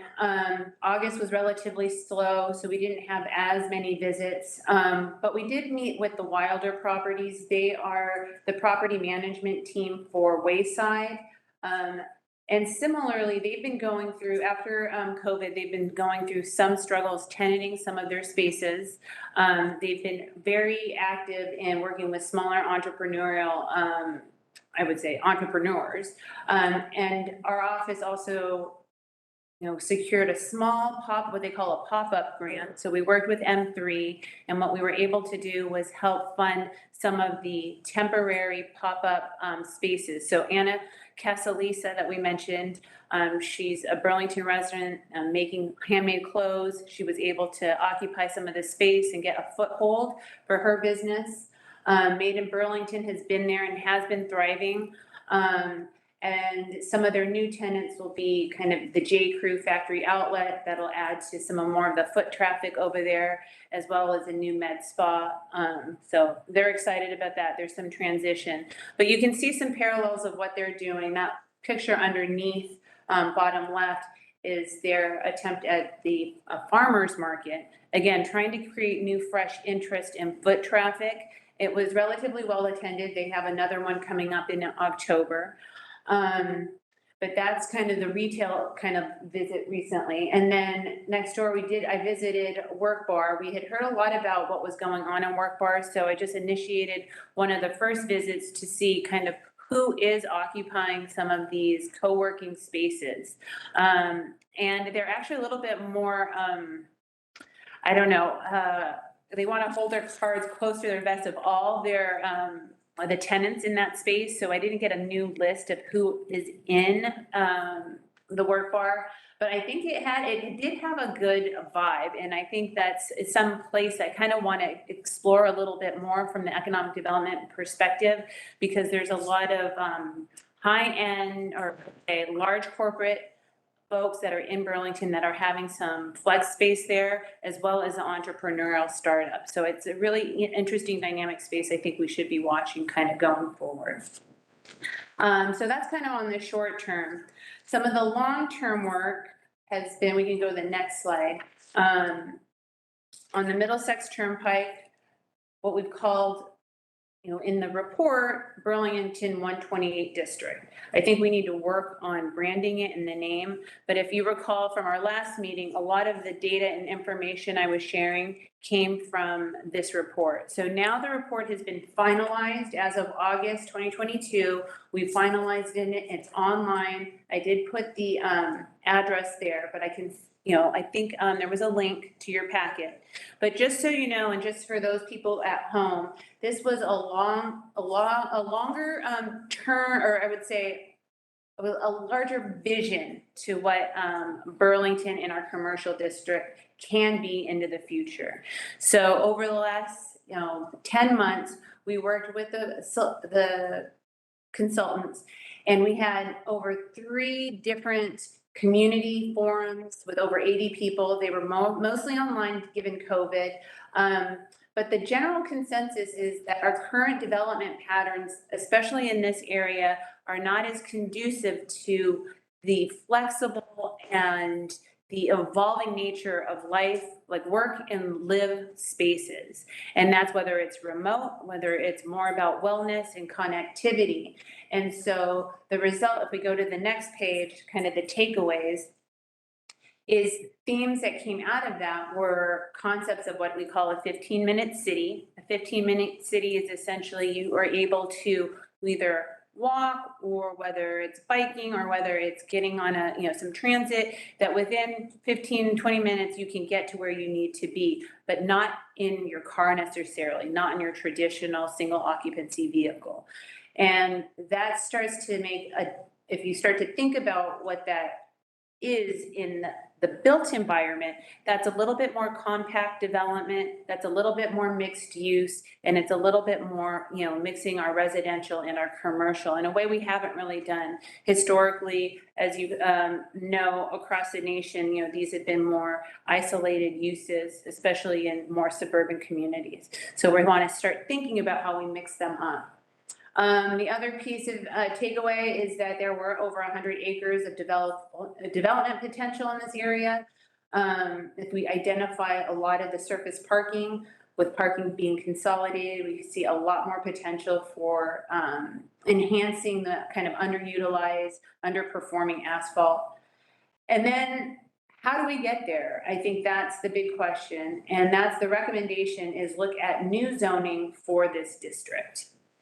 So with that, we can go to the next page. So with the conclusion of the concept plan, what we need to do now, just like we've done in some of the other work, is take it to an implementation step. So we want to say, okay, conceptually, we like these themes. How do we actually realize them? And I think it's a little like, I know it's not exactly the same, but as John Keeley from Conservation had the MVP grant, and this is something we're going to look into, is how we fold in some of that in the regulatory framework. But what we want to do is create some certainty for developers as they go forward. So they know what to expect. They know what they can build. They know what they have to contribute to our community, and they know what our goals are. So with that, we can create, with new zoning, we can create kind of and message that out to the developers. Based on the concept plan, we were awarded $50,000 from the Energy and Environmental Affairs Office for the planning and development and crafting of new zoning. However, we understand our plans at this point would be a 12 to 10, a 10 to 12 month program or outreach program. So it would require more than the $50,000, and we're estimating another $80,000. So at this point, we have another grant out there, but we do bring this to the select board and town meeting to make that request to contribute to this effort, this rezoning initiative, work with us to create a new proposal for town meeting come 2023. And so those are the steps that you'll see right there. Similarly, this is under the long-term, economic development planning. We want to be cognizant of the town center and how we can enhance that. We know that MassDOT has a repave project, but separately, we know that the town center is near and dear to our hearts, but that roadway as it stands is not sufficient to build that kind of community in that center that we need. So what we're working on is working with the state through the TIP program to get a project established. These projects tend to be longer term because the state funds the majority of the construction. But I think what we've seen and what I've heard from many people that Bill Ricca has done this. So I went out to Bill Ricca. That picture down on the right is an example of some of the enhanced streetscape. And I think at this point, what we're looking to do is not model exactly after that, but follow their pathway, what they did with receiving some of the state funding for that. So that's kind of where we are with that. I don't want to bore you guys too much here with all of these updates, but the last one is our online presence. We'll have this for, I know Selectman Priest is interested in this. We'll do a longer presentation on this, but I just wanted to give you some high level notes on this. We do now have available commercial space built out onto the website. It's increased traction on the website. We have a newsletter that we have 1,500 people going out to. And then on the social world, we are having a slow increase in followers and keeping that communication engagement going. And I put the numbers there. We have 500 on Instagram, 585 on Facebook, 220 on LinkedIn, and 265 on Twitter. So those are small comparative to a lot of the followers, but they are growing. So I wanted to share that with you. Well, thank you again, Melissa. Gentlemen? Concerns, comments? No, I just think she's doing a fantastic job. Agreed. I mentioned an additional grant to Burlington through her office. It's wonderful. Mr. Priest? No, nothing to add. Thank you. Okay, perfect. Thank you. Paul or John, anything to add? I have nothing to add, Mr. Vice Chairman, but again, Melissa works tirelessly at this. We get to see her energy. It's infectious, and we're very grateful for all the work that she's doing, both in the town center, but also in our main commercial district down, Mall Road, Middlesex Turnpike. Agreed. Melissa, thank you again. Actually, can I ask you to stick around for just a few minutes for the next agenda item? Yes. A component of, I believe, economic development in my presentation on housing. Definitely. Thank you. Chairman, Thank you for your attention this evening. I have one piece. You certainly may. When we get to when we approve Oh. articles and we get to Article 10, just remember everything Melissa just said about the warrant article. So Yeah. I'll do a good job. Okay, that's burning in my brain right now. Okay. All right. Thank you for your time. Okay. The next item, update from the Housing Partnership Committee. Gentlemen, you may recall that you approved funding last year, the needs assessment. And I just wanted to report back to you tonight quickly on, how we spent your money. The Housing Partnership Committee sought funding for the housing needs assessment from the Affordable Housing Tax. Our taxpayer money is from the account we have there. We partnered with the Metropolitan Area Planning Council to assist with data collection, because that's what they do so well. And they use various sources.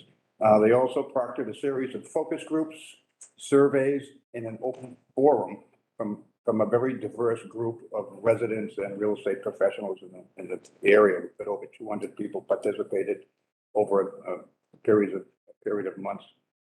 And I just want to give a very special thank you to Liz Bonaventure, our assistant town planner. She was just terrific. The amount of time and effort she put in to assist us and work with MAPC to complete this. So if I could indulge you I've got a very short 3-minute video. It's pretty easy to watch. And then we can move on to the next agenda item. So I think John's setting that up right now, and you can begin sharing. There it is.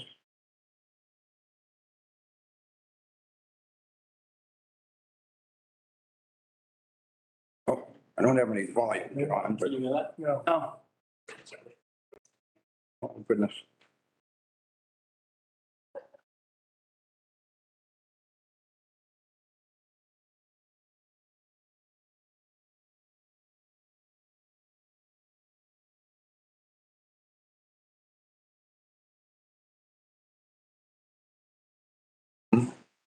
I don't know which one though.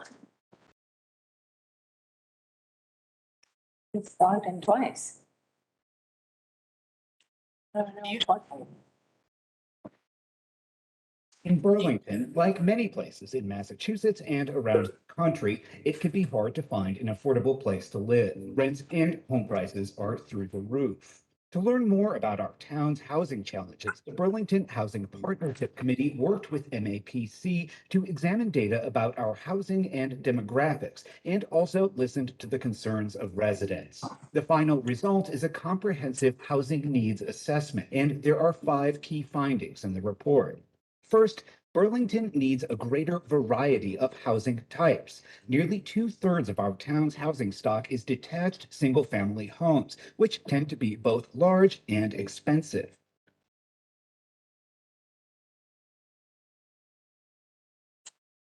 Smaller homes like townhouses, duplexes, and small multifamily buildings designed to blend into the town's existing character would make homeownership possible for young professionals, small households, and seniors looking to downsize. Since single-family homes make up most of Burlington's current housing stock, it's very difficult to buy a home in town.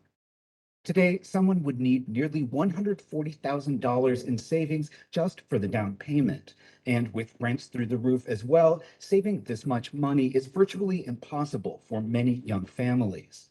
By creating more housing options and expanding homeownership in Burlington, we can also become a more inclusive and equitable community, which is something that many of the residents in our focus groups and online survey told us is very important to them. And while creating different types of housing will expand what's known as lowercase a affordable housing, that is, housing that is affordable to median income residents, Burlington also needs more of what's known as capital A affordable housing, that is, deed restricted housing that is affordable to our lowest income residents, including seniors. For every 5 eligible households, the town currently has only 1 affordable housing unit. Without more housing options and capital A affordable housing, the Burlington community could change dramatically in the coming years. We could lose our seniors, our teachers, essential workers, and all the people who make our town vibrant and diverse.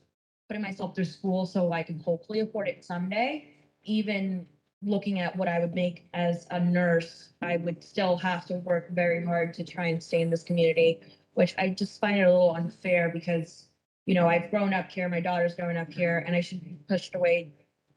Our town is not unique in facing these housing challenges, but if we take action, we can work to make Burlington's housing more inclusive and meet the needs of both current and future residents. Visit the Burlington Housing Needs Assessment website to read the full report and learn what our town can do to address these challenges. There it is, and thanks, I appreciate your indulging me and allowing me to play that. I just wanted to say that there are 2 items of particular interest to me in the full report. And that is that we have found that 28% of households in Burlington here are cost burdened. And what I mean by that is if you're paying more than 30% of your annual income on housing, that's very problematic. That's very problematic. In fact, 48% of the people that rent here in Burlington are cost burdened. Some paying much more than 30% of their income for housing, so problematic.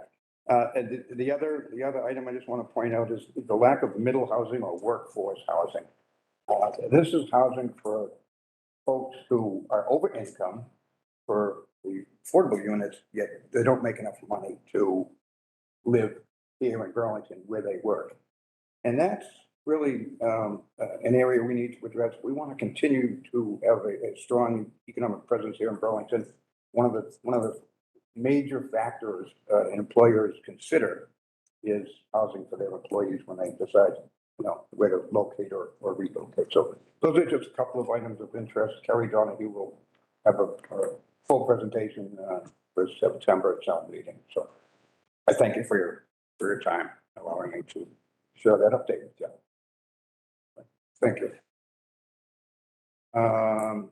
Next item, 624, approval, Friends of Landlocked Forest Trail Maintenance. I think I see Martha is here and. Perfect. Yep.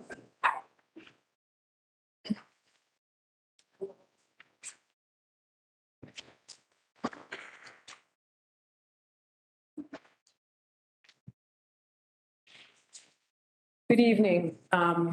Thank you for having us tonight. I'm very happy to be here tonight to talk about the landlocked forest. It's a treasure that belongs to the town of Burlington. We sent a PowerPoint. Can you get that first slide up for us? Or maybe it's the second one.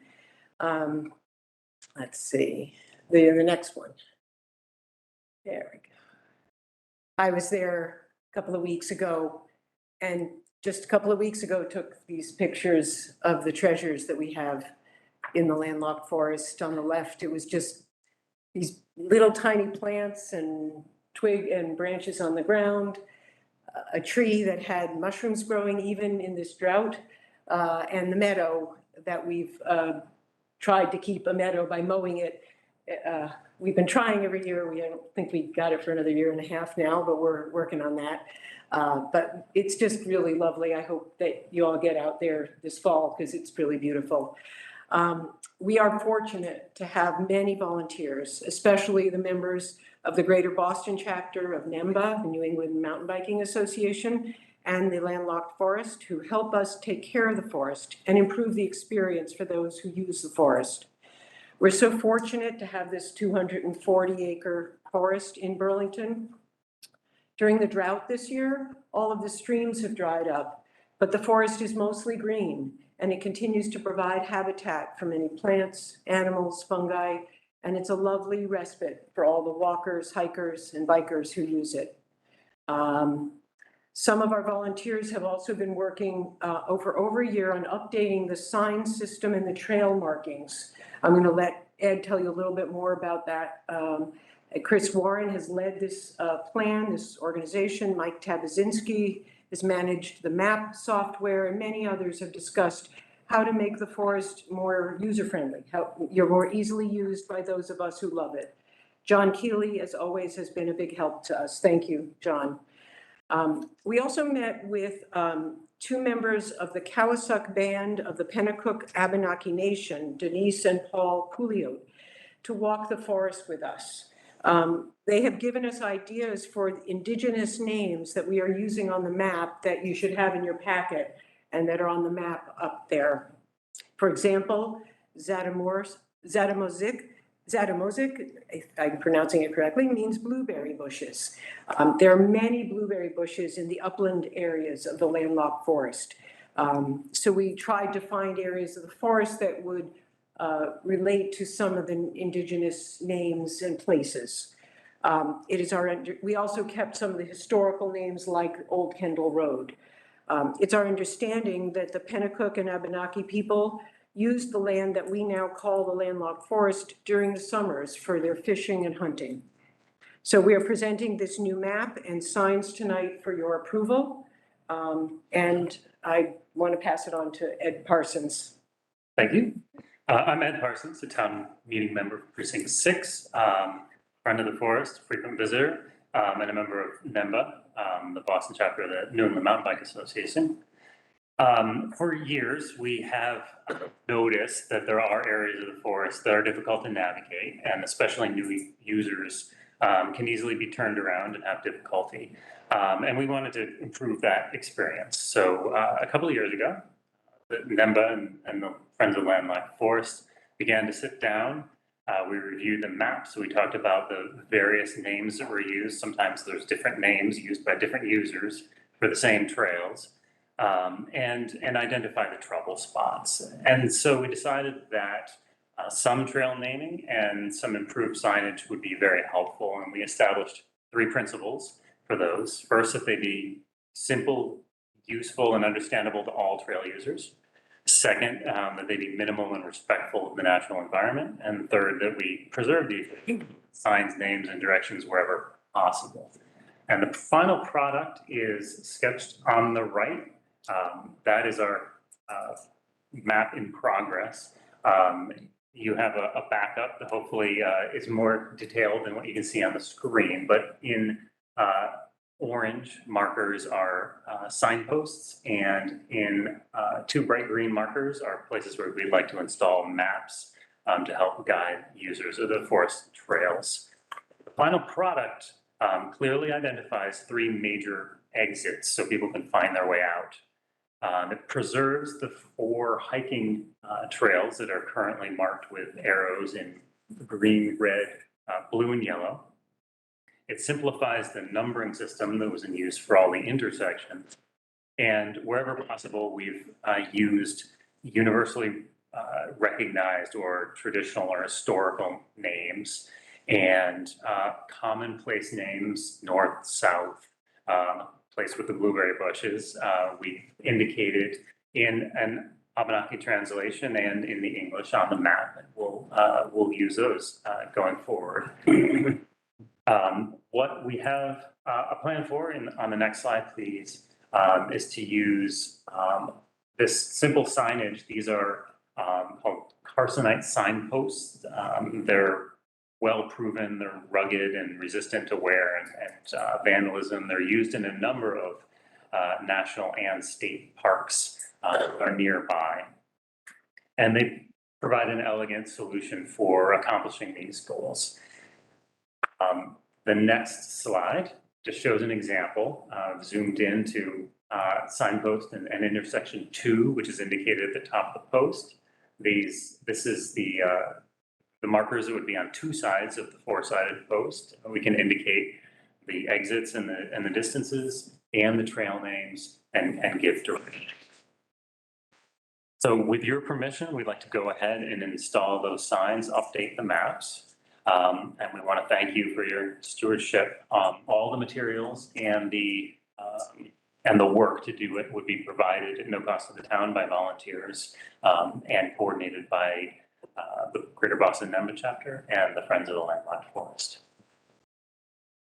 Thank you, Ed. Thank you, Martha. Gentlemen? Yeah, Joe? Yeah, thank you. Thank you. Very good presentation. I think these are great ideas for the forest. A couple of questions I have. When do you plan on putting them in? As soon as we can. We typically do some trail work in the late fall. I understand that we want to get that done before hunting season. That's anticipating. Indeed. Watches these meetings, Joe. Indeed. I cannot make promises. I think we do have 3 members of NEMBA that probably has a better pulse of when trail crews could be pulled together. I'm not sure if we have a comment we could chime in. On It's coming up in October, so I just. October feasible? And I'm sure we can work something out. It's not a big deal for doing that stuff. My big thing right now is the fact that they are coming for a proficiency test on the 17th. There's 17 hunters. They'll be putting up tree stands. There's already trail cameras out there right now. 3 of them have been stolen already. 2 tree stands from last year got stolen. These are the things that bother me. I think this is a great idea. I think we'll work together for all these years. I think both programs are very well. But right now, I'm just trying to figure out what your schedule is. And I can talk to the hunters when they're going to be there and stuff like that. So not a Not a problem, but we can work it out. Very good. If I could add, I don't know if somebody who's wrote here has another answer, but I think that this fall is probably a little early. So I don't think there would be any changes for this fall hunting season. Is because Changes, it's the same, it's the same. it's the same trails, but what I'm saying is I don't think there'd be a lot of work going on that, because we have to have the carbonite signs made up. Oh. And we have, that kind, and the maps have to be made. We don't have them ready. We didn't have permission yet. So I don't think there'd be a lot of busy work going on during this fall's hunting season. Is that what you were? That's what I was, yeah. Okay. When was the work gonna take place on these trails to Probably. dig the ground, and are you cementing them in, or you just gonna put them in the ground with stone? I believe there's a special tool that pounds them in, and they're pretty seamless, and simple to install, so we don't have to go in with cement. Put someplace. Yeah. So what we would be doing is working to have those signposts made up as soon as possible. As Martha stated, probably not till the spring thaw that we'd be able to install. All right, then my last comment will be this. As far as I'm concerned, I think it's a great idea. Martha, if you could email me through the town website or my town email, just let me know what's going on. I can send an email off to all the hunters and let them know, like, you're gonna be there on Tuesday afternoon or a Saturday morning or whatever it's gonna be. So we all know there's no hunting on Sunday, so they won't be there on a Sunday. So if there's going to be work on this sign project this fall, to let you know what days. Great. What they do is they give me a map and they pinpoint where they are, so I know exactly where they are, along with their tags. And I know exactly who it is. So if you can tell me like what trail you're working on, I can call up Tom Smith and say, hey, listen, next Saturday morning, they're gonna be out working around your stand, so you might wanna be out of there by 9 o'clock in the morning. They'll be in there at 5, I know they. Yeah. So that way there just keeps everything good. Yeah. And you say to start October 17th is the first? No, I said September 17th. 17th. That's the proficiency test. Okay. And They come to me and let me know if they can really shoot it on. okay. And then the season opens October 1st? Okay. Great. Will do. Right? So I'm all for it. Michael, anything? No, looks good. No comments. Mr. Priest, any questions, concerns? No concerns. I agree. I think this is great. I'd love to see the map posted on the .org or Bring Me to Burlington, to make it available and known. I mean, I know that we have the landlocked floors, something that's advertised as an amenity for folks to utilize. It'd be great to get the map up there so folks, if they want to, have easy access to it. So when we're all done with the map and the re-signing, we will definitely make that available for the town website as well as updating our website. Great. Great. Anything further? Seeing none. Is there a Chairman, motion to approve? I'll make a motion, we approve the signs as presented by the landlocked forest committee. Second. Okay, a motion and a second. But is it more than signage though? We're gonna do some, Maps, well, they're installing the signs. I think that's what we're approving. good enough. Roll call. Mr. Priest? Yes. Yes. Jim? Yes. Joe? Yes. One myself. And we have a 5-0-0. Keep up the If good I work. could make one more comment, please. Listen, you guys are out there all the time and seeing a lot of people around. We have 2, 3 guys on trail camera that were actually stealing trail cameras. If I was to show you the picture, you might know who they are. So I don't want to put it on a website or anything like that. So I may get in touch with you for that kind of stuff. And, these guys, those things are a lot of money. They're $150 a piece, and they're broken, and SIM cards taken out and snapped, and chains broken, everything else. So We would be delighted to help and pretty great. I really appreciate it. was there just this weekend. I think we have a lot of eyes on the ground. Yeah, I think, Yeah, we have in the last year, there was some vandalism on the trees as well. And so we have been trying to track, and John's and the police department have been helpful as well. So yeah, any way that we can help prevent any of that. Mr. Kelly, a beautiful, beautiful hut that was built out there. I don't know if you ever saw it or not, but someone built a beautiful, beautiful lean-to hut by a place the whole 9 yards. I did, huh? That was nice. Yeah, okay. All right. Okay. Thank you. Thank you very much for your support. I appreciate it. Thank you. Good night. Our next item is 625 Scholarship Fund update and committee appointments. Paul, or is there someone here on behalf of Scholarship Committee?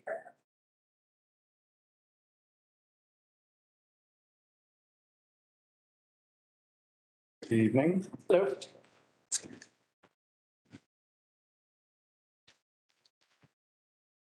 Hello there, good to see you again. Hello. I'm Ken Moffett, Sheila Fitzpatrick from the Town Burlington Scholarship Committee. Just wanted to give a quick update. I think it's been a while since we've actually given one, so no PowerPoint, but just be a quick update. So this past year, we gave out 6 $2,500 scholarships, which is probably the most. We probably in the third year we've had, so probably the most successful. We decided to do that this year because we had 6 perfect scores. This year we had the first scholarship given to a Shawshene student. Mr. Espeo attended, which was great. So I really appreciate that, to present that at scholarship night. Trying to think what else.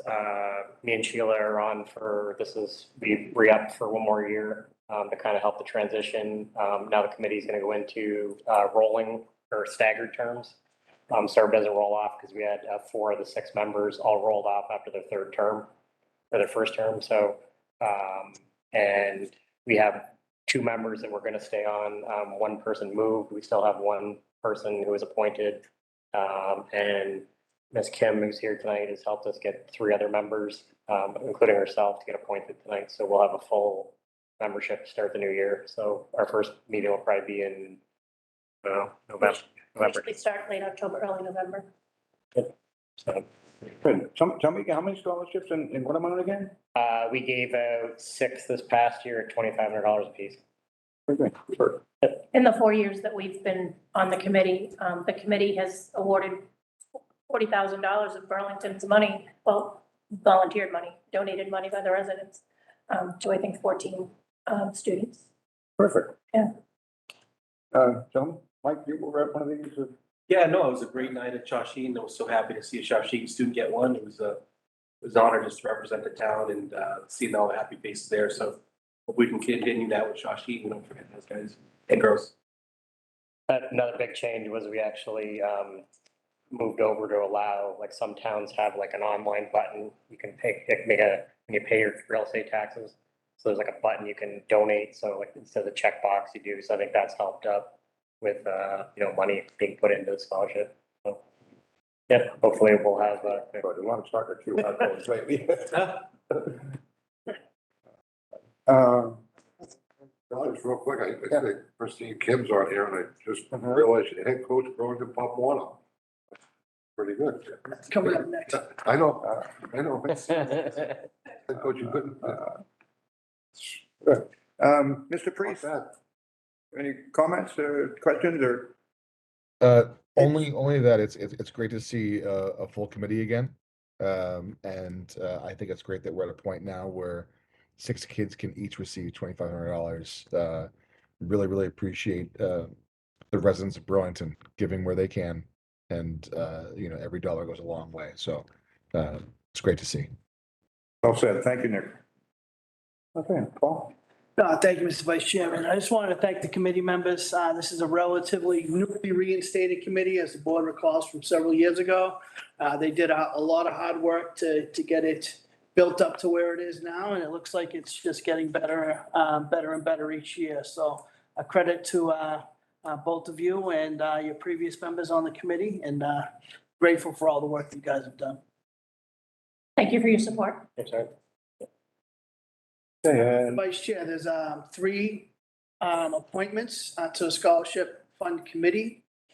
In the packet, those are actually board appointments, so I don't get to read those. Oh.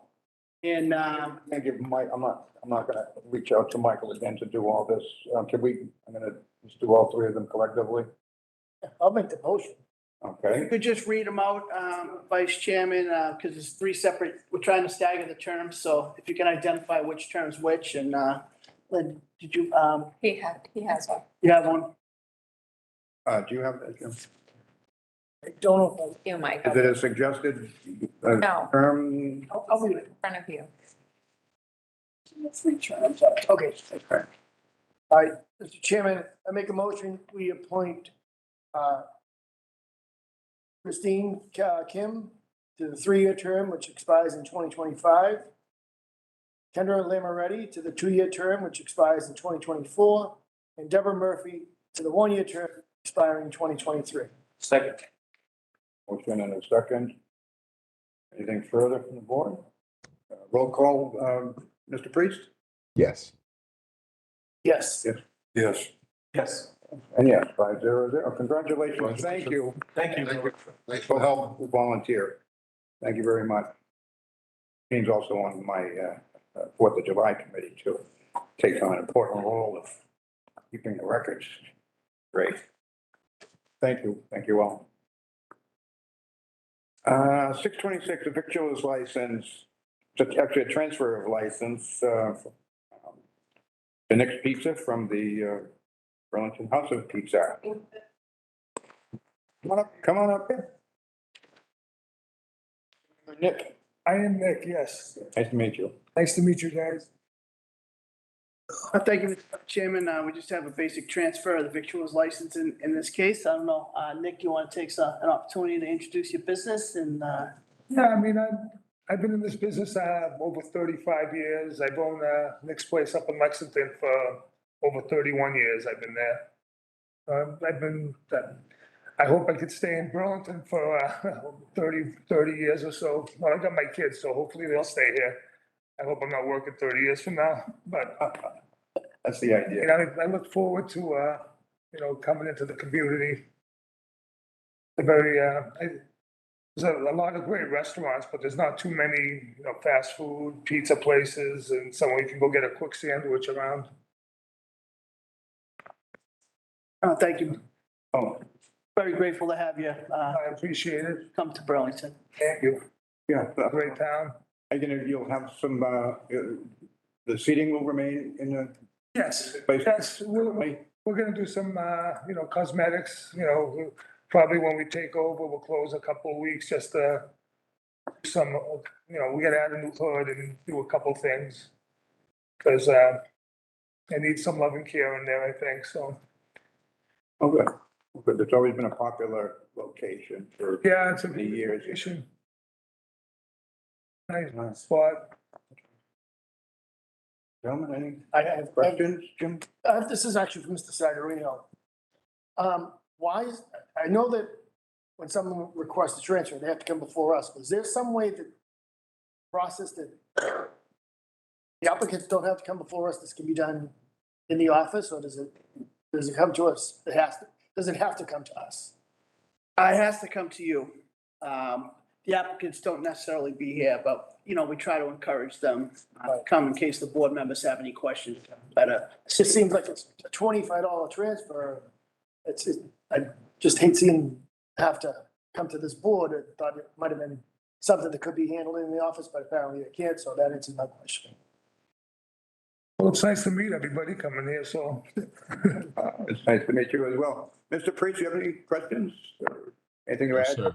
Nope, thank you. Anything further, gentlemen? Just a comment, I'm glad it's gonna stay the way it is. Well, not the way it is, but the way it tended it to be. Yes. We're gonna have a pizza and. Yeah, pizzas, we're gonna put roast beef in there. Be very nice. I'm glad that, I'm sure the high school kids are gonna be happy. Yeah. Great, they're checking fingers left and right, but I'm glad it's staying the way it is. Congratulations. Good luck. Thank you. And also prepare yourself for Friday nights after the football games. Yep. Yeah. Gentlemen, if there's nothing further, I'll entertain a motion to approve that transfer. I'll make a motion to, take your license, Nick's Pizza transfer from Burlington House Pizza. By Joe. Second by Jim. Roll call. We'll start with Mr. Priest. Yes. Tickets? Yes. Mr. Moran? Mr. Staho, and the chair of the yes. 500. There you go, Nick. Thank you and good luck. Thank you so much. Good luck. So we'll see you. Bye-bye.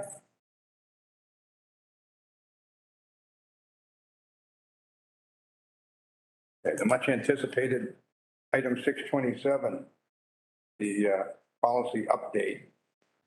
The town common and town common banner, that's, ordinarily placed at the corner of Kane and Bedford Street. Can we sort of take it in? Sure, off with, you started off, then. Sure. Thank you, Mr. Vice Chairman. What you have in your packet is a proposed town common policy from town council that was, had been developed and worked through in, many different communities, but that's basically the basic model of a town common policy.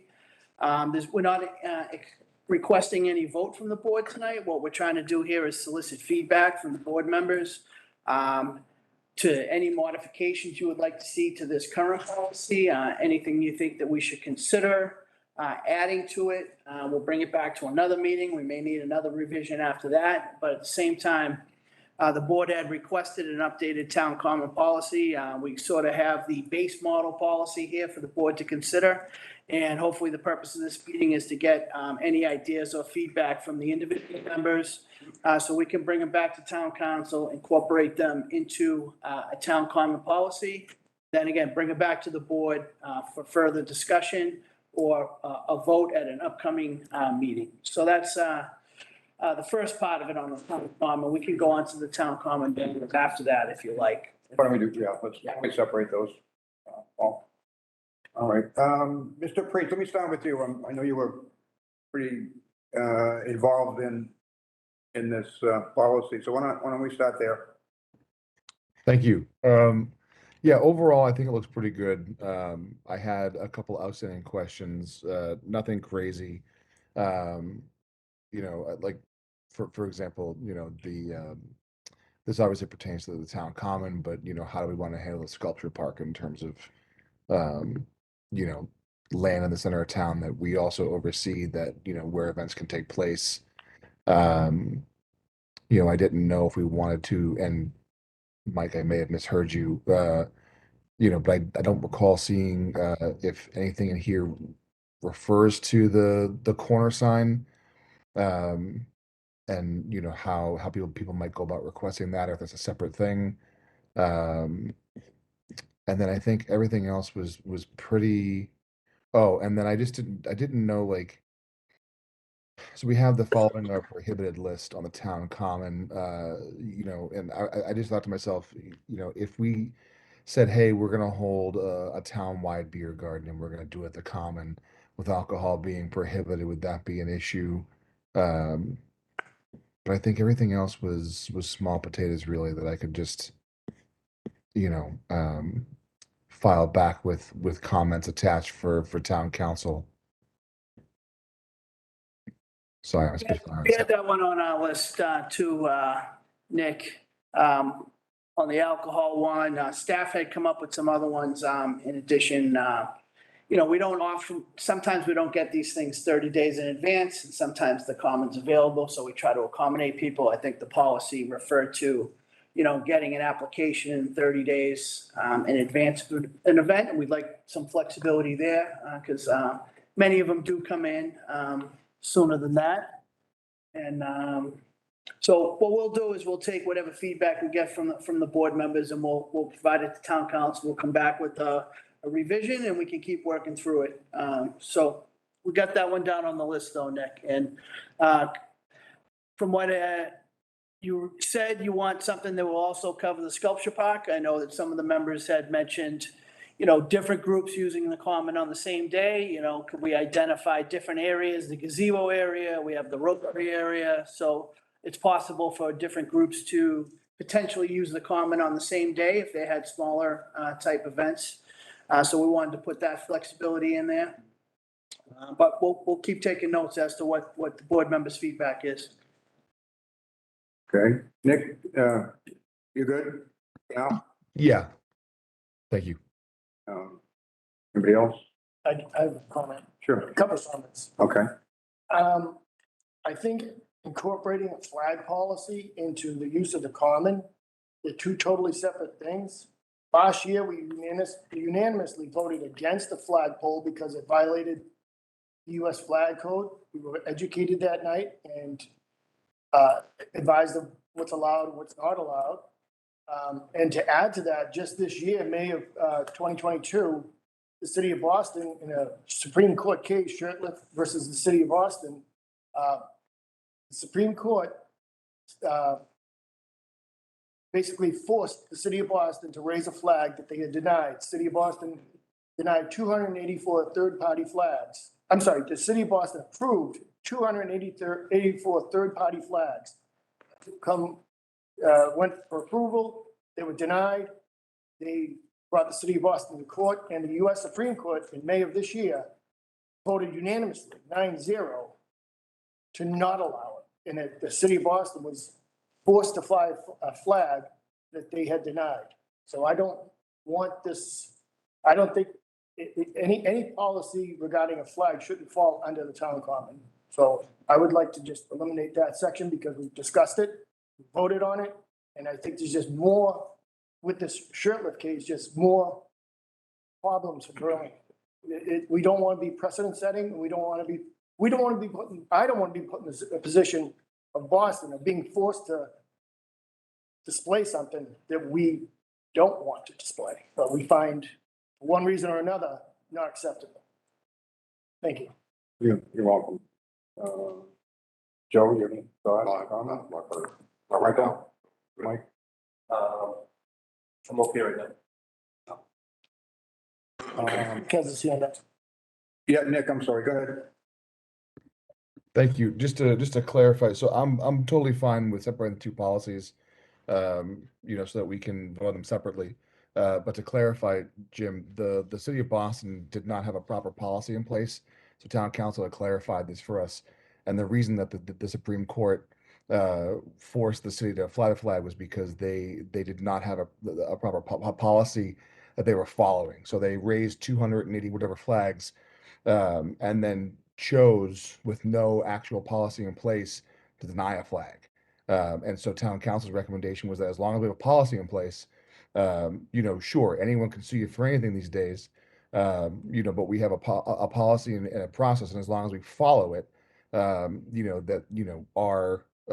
rears are covered, so to speak, in terms of how we go about things. But that's just a point of clarification. I'm open to separating the two policies so that we have a town common policy and a flag policy. Okay, great, thank you. Paul, you mentioned, and I had actually sent some my thoughts on some changes to our policy to Lynn. You alluded to it. Occasionally, we get multiple requests for the same day. I'm thinking it might be a good idea to maybe identify different areas of the common for particular use. If somebody needs the gazebo, for example, okay, there's still the Rotary Club area down there is really quite nice with a water feature and plenty of seating. If there was another a smaller event on the same day, perhaps they could use, that end of the common as well. So I know some people have been disappointed because they were sort of late to the bus stop because someone's already put in for it. And I think we should consider doing something like that. So maybe hopefully we can accommodate some of the smaller groups. And dates. No, I would agree. I think the common's big enough space that if there were two smaller events, and for example, there was no music involved or anything like that, that two groups could very easily coexist, using the common on the same day, if we can break it out into some defined areas. Yeah, I would agree. Well, I know what's on everybody's mind is the flag policy, obviously. I'm not opposed to having a separate discussion on that, as well as the use of the corner there on Cambridge and Bedford Street, but I did want to express my thoughts on a type of potential flag policy on the common or anywhere else in municipal property, as far as I'm concerned. There are just so many polarizing issues in this country today. Good black lives, blue lives, pro-life, pro-choice. I could go on and on and on. These issues are they're ruining, they're straining family relationships. They are dissolving lifelong friendships over these, some of these issues. Very polarizing, very disturbing to me personally. There are plenty of platforms today for people to hear their grievances or state their views. And I don't think municipal property needs to be another platform for folks to do that. So I'm going to leave it at that. I know there are people out there who might want to comment. I will allow comment from the public on the town comment policy or the flag pole conversation, but we're going to do what we do for citizens at time, and we will allow 2 to 3 minutes if somebody did want to comment on what we're talking about here. Just want to make a quick comment. Sure. I would be open to breaking off the flag policy, town comment policy, having that separate discussion. I think that makes sense. I think seems to be consensus to do just Thank you, Chair. that.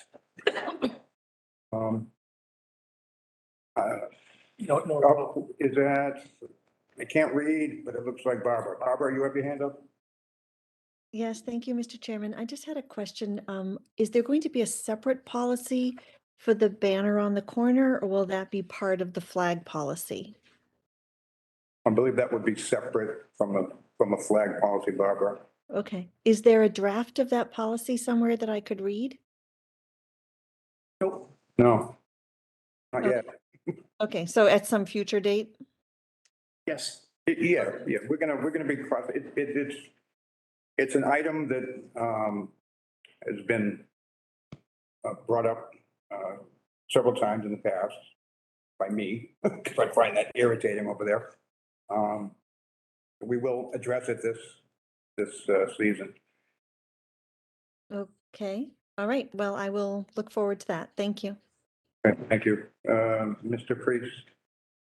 Thank you. Just as a consideration for town council, perhaps the corner sign is folded into the town common policy, assuming that the events go hand in hand, or if we feel like we want to separate it all together. I just feel like, sans like say library activities or, a couple grandfather things, a lot of the, signs are tied into events that are taking place.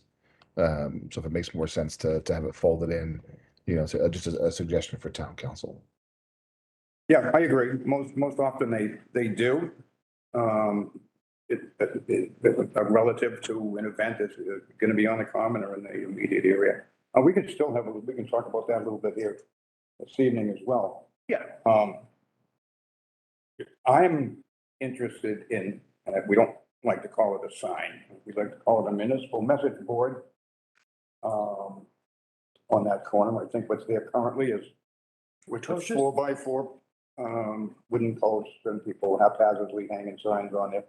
I would much prefer, and you've all heard me say it before, I'd much prefer to have something state of the art that can be perhaps controlled from the office here. If we have, if we have a town emergency and we need to get the word out there, we can't wait for Staples to print up a banner for us and someone come back up there and tie it on there.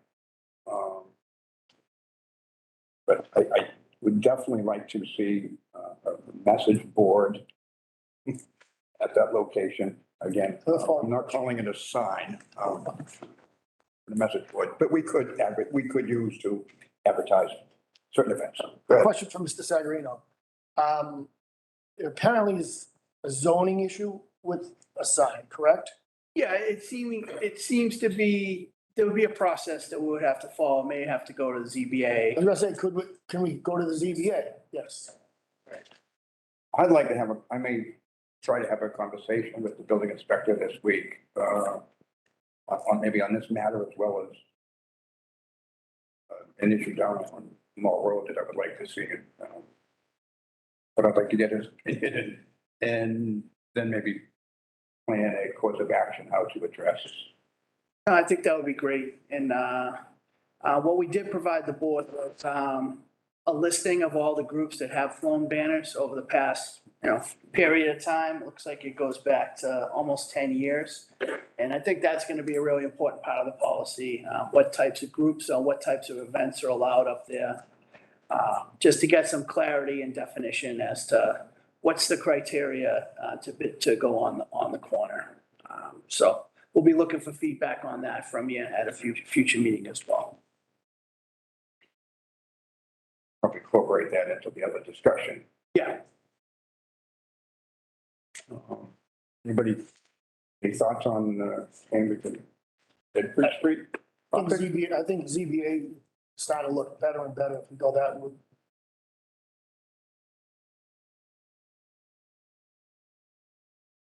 Okay, Just one more thing for the board to consider on our list is the bathrooms. I know that the board requested porta potties on the common this summer, and the recreation department very graciously delivered on that.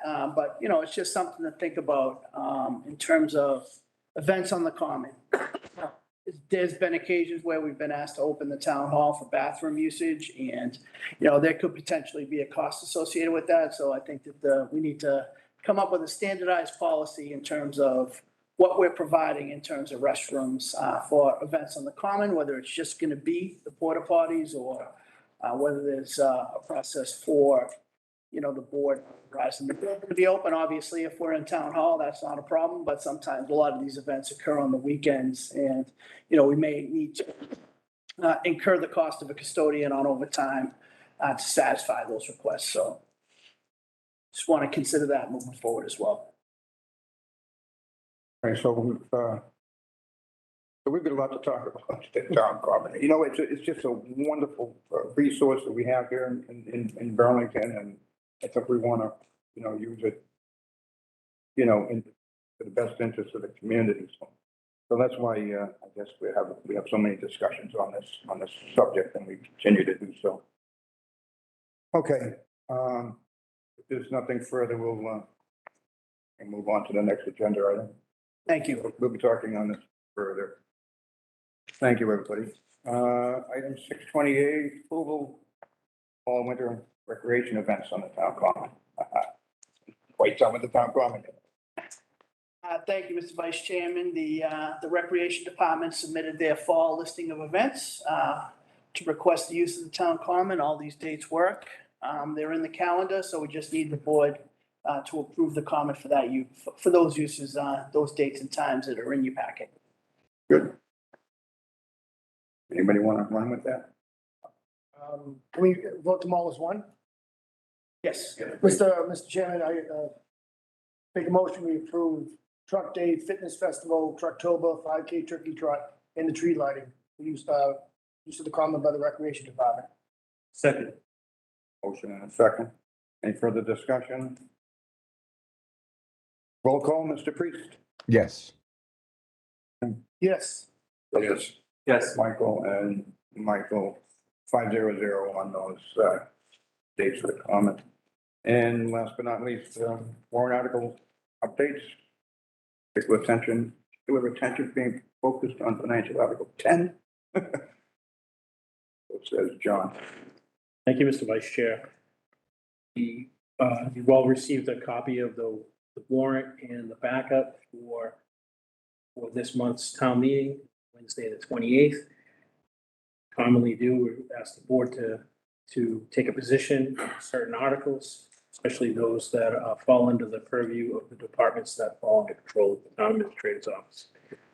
Tonight, we only have two in front of you, Articles 4 and Article 10. Melissa's here to answer any questions on Article 10 when we get to it. Article 4 is the police station feasibility study. It's a request for $150,000.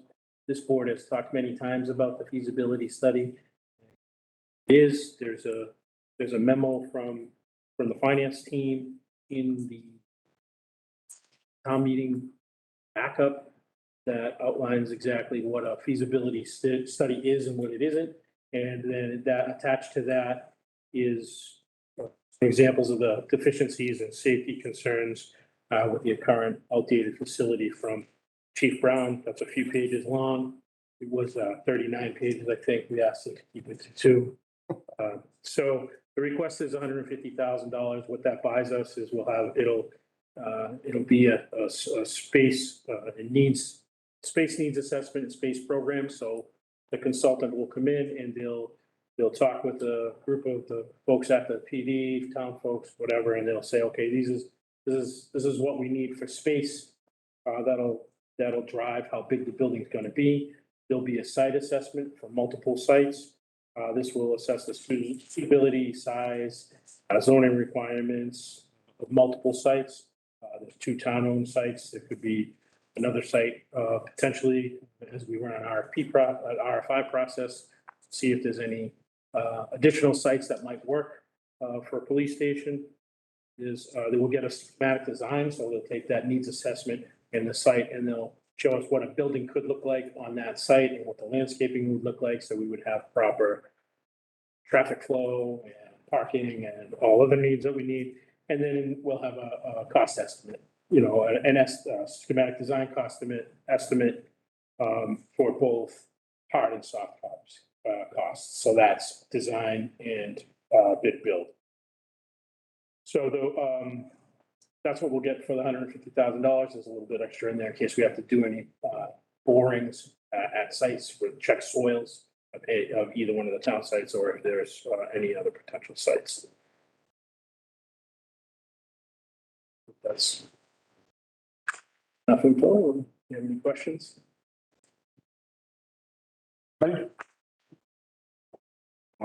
That's the feasibility study. correct? That's Article 4. Nick, anything on feasibility study? Any questions? No, sir. Okay, very good. Mr. Chairman, I make a motion to support Article 4 as presented. Motion. Second. Second by Mike. Anything further? Roll call. Selectman Priest? Yes. Selectman Tiggett? Yes. Selectman Morandi? Yes. Selectman Spaho? Yes. And yes, from the Vice Chair tonight. 50014.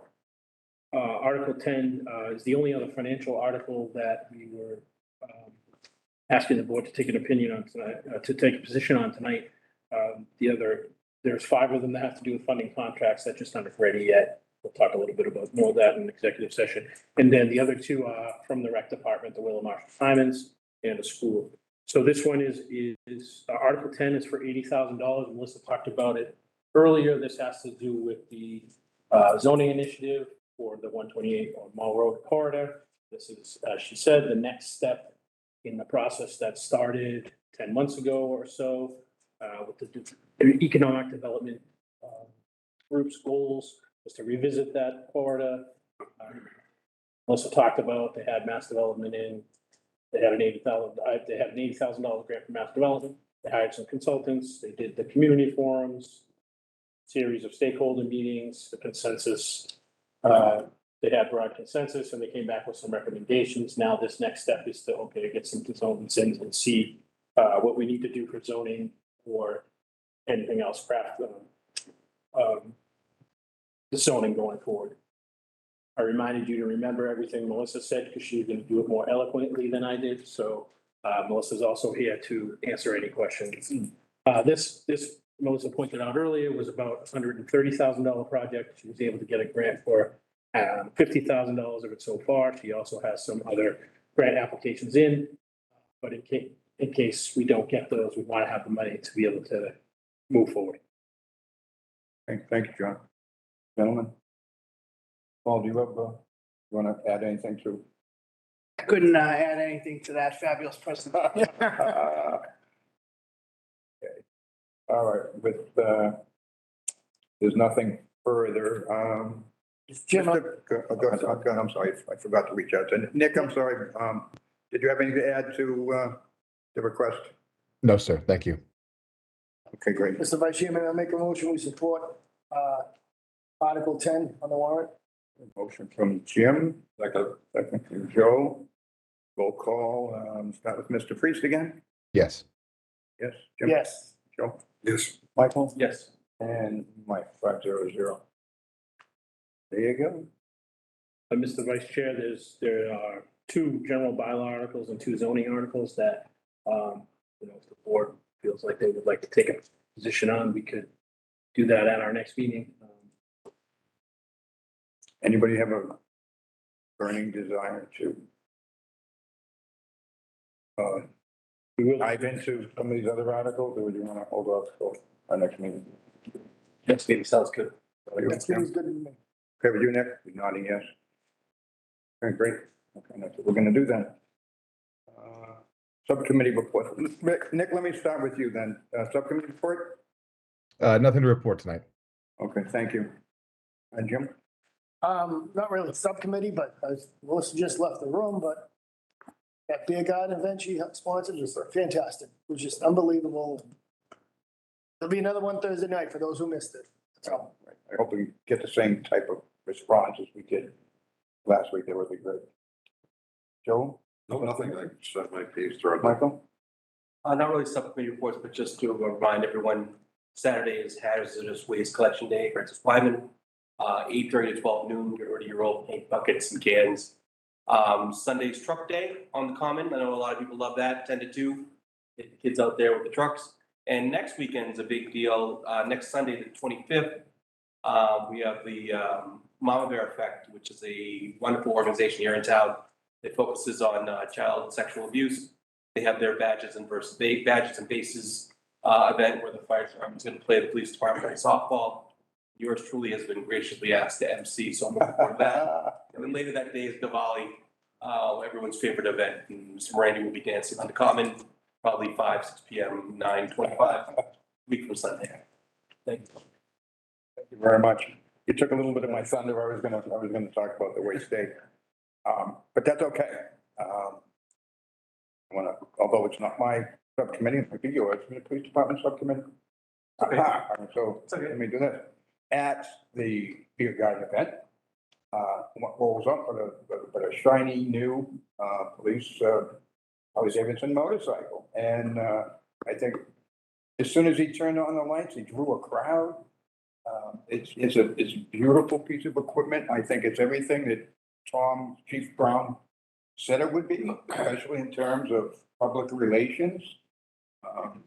So keep your eyes open. You'll be seeing it. It hasn't been lettered yet, but that will be done very shortly. We get to beg, borrow, and steal a few pieces of personal protective equipment because that's not quite here yet either. But thank you to, I think it was Peabody and Waltham or Watertown that donated the helmet and the boots. All damn boots. All damn boots. Jerry, he looked good on the motorcycle, didn't he? Peabody, in a Peabody helmet. Peabody and Waltham boots, yeah. But it looked good on him anyway. But seriously, it's a beautiful piece of equipment. I think it's going to be a great asset to the community in many different ways. So keep your eyes open for that. It'll be around. I'm going to turn it over to you, Mr. Town Administrator.